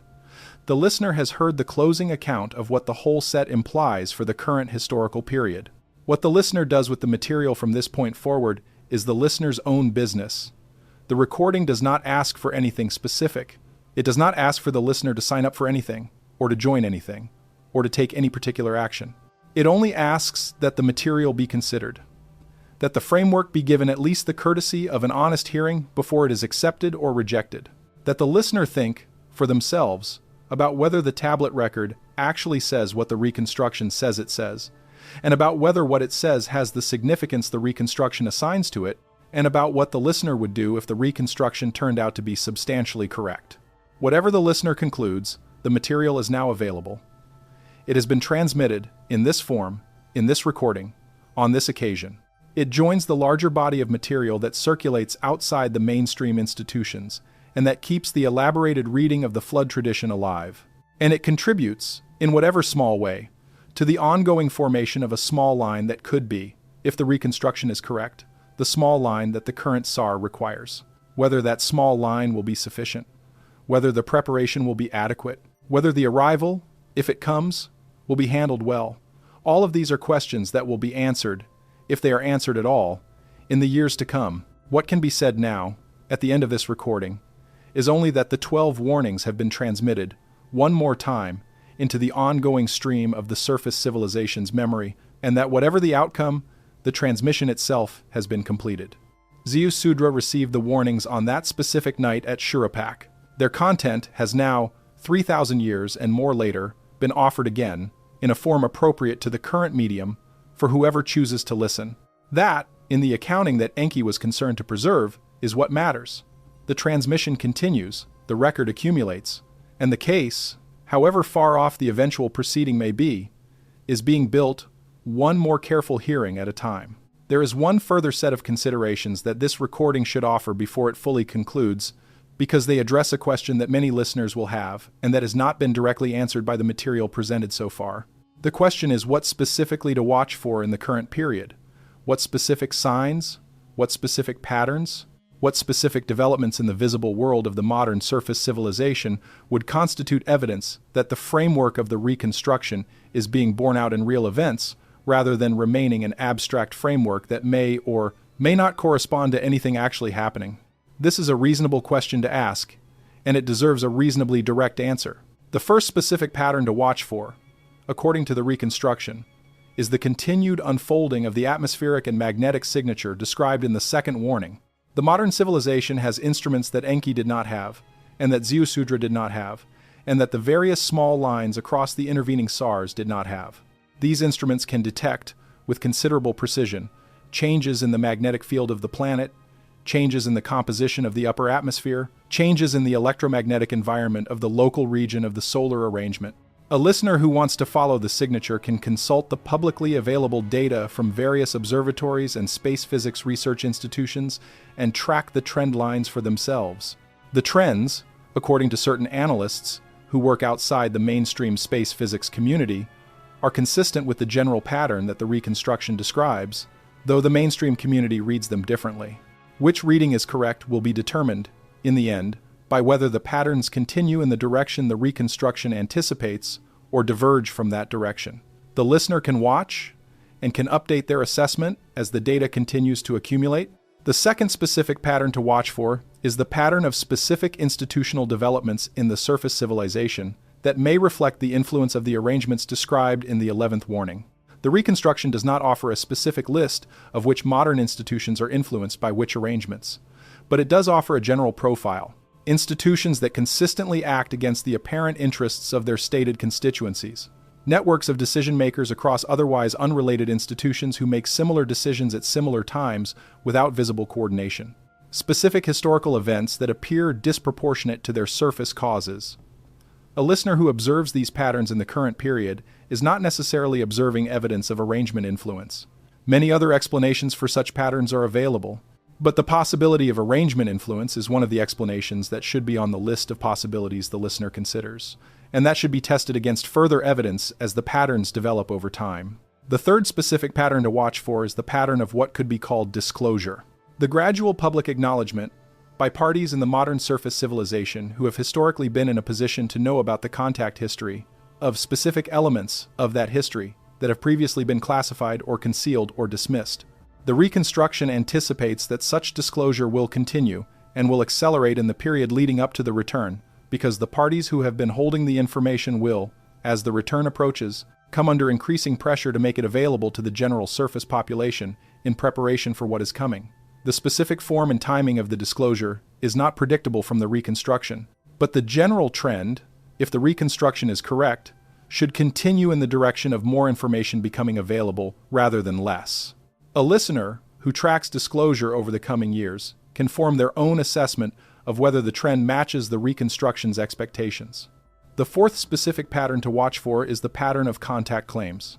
The claims by individuals in the surface population that they have had specific encounters with parties they identify as consistent with one or another of the categories described in the third warning. The reconstruction does not accept all such claims uncritically. Many claims are fabrications. Many are misinterpretations of ordinary experiences. Many represent contact with parties that the reconstruction would classify as beings on adjacent frequencies rather than as members of the arriving party's species. But the pattern of the claims, taken in aggregate over time, is worth attention. If the claims are increasing in frequency, or if the specific content of the claims is beginning to converge on descriptions that match the reconstruction's expectations for the arriving parties, that would be consistent with the framework the reconstruction describes.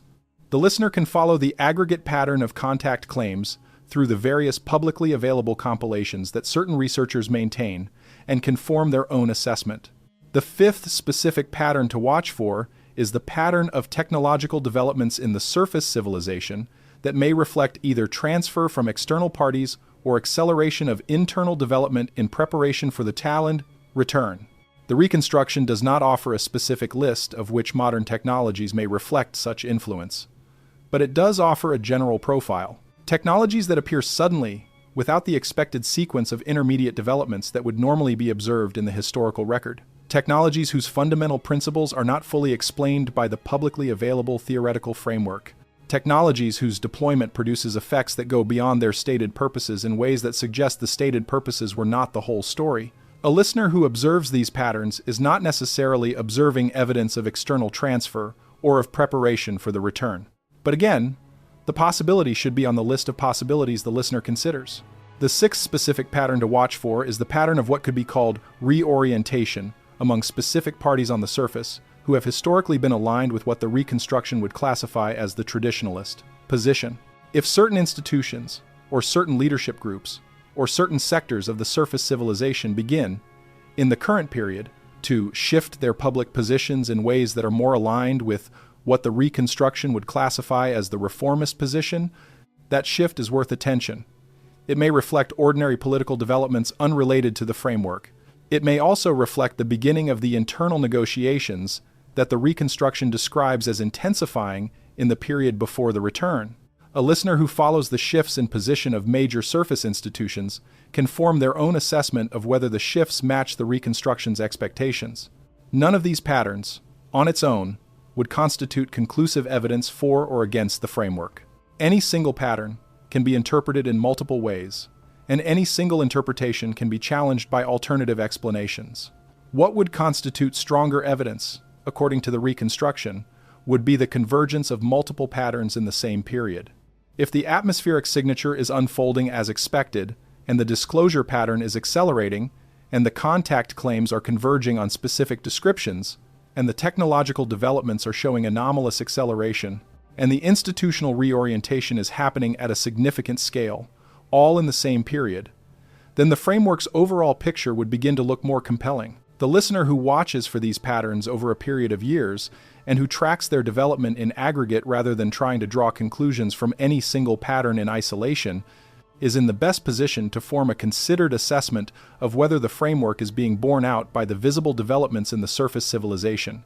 Beyond the specific patterns to watch for, the reconstruction offers one final consideration for the listener who is trying to decide how seriously to take the framework.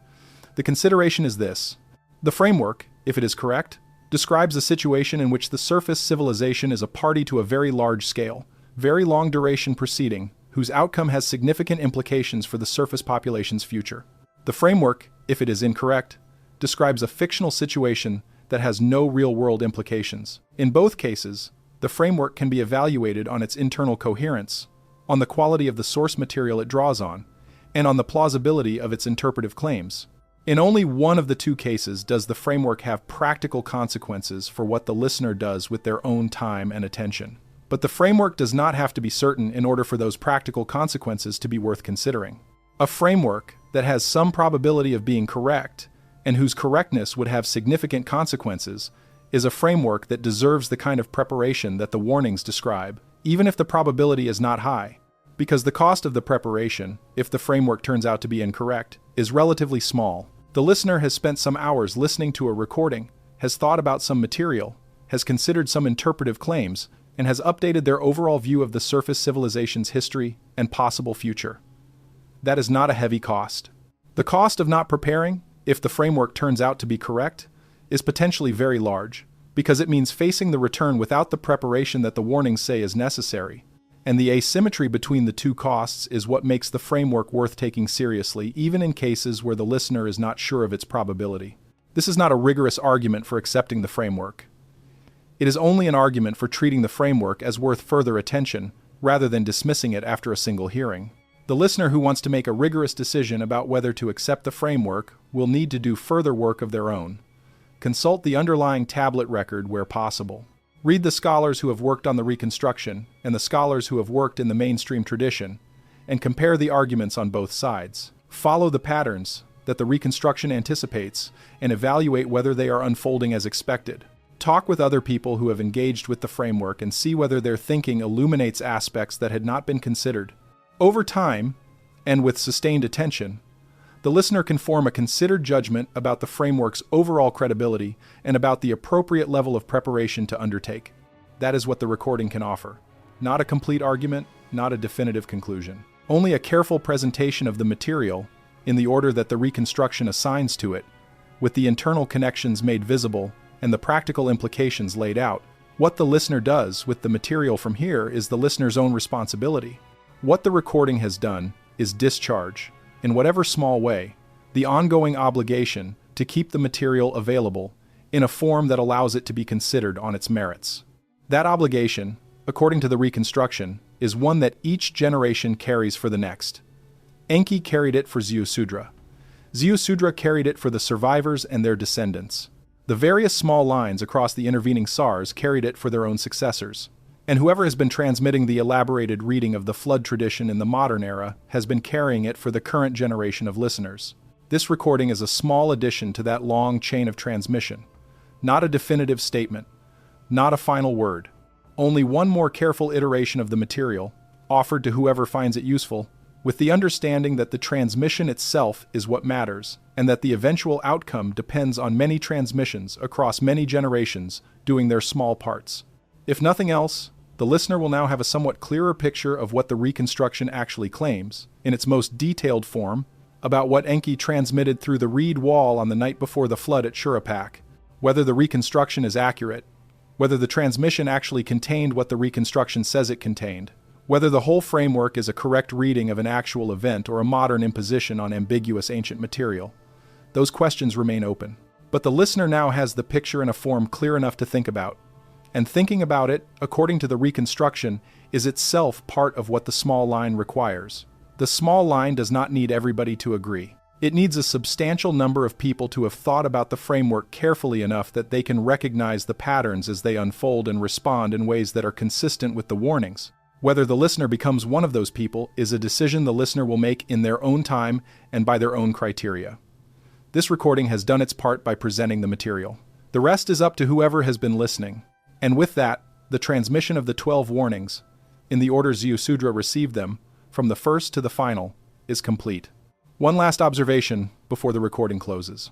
The name Ziusudra means, in the older Sumerian, life of long days, not eternal life, not immortal life, not the kind of life that transcends ordinary human duration. Life of long days. A finite life, but longer than the ordinary.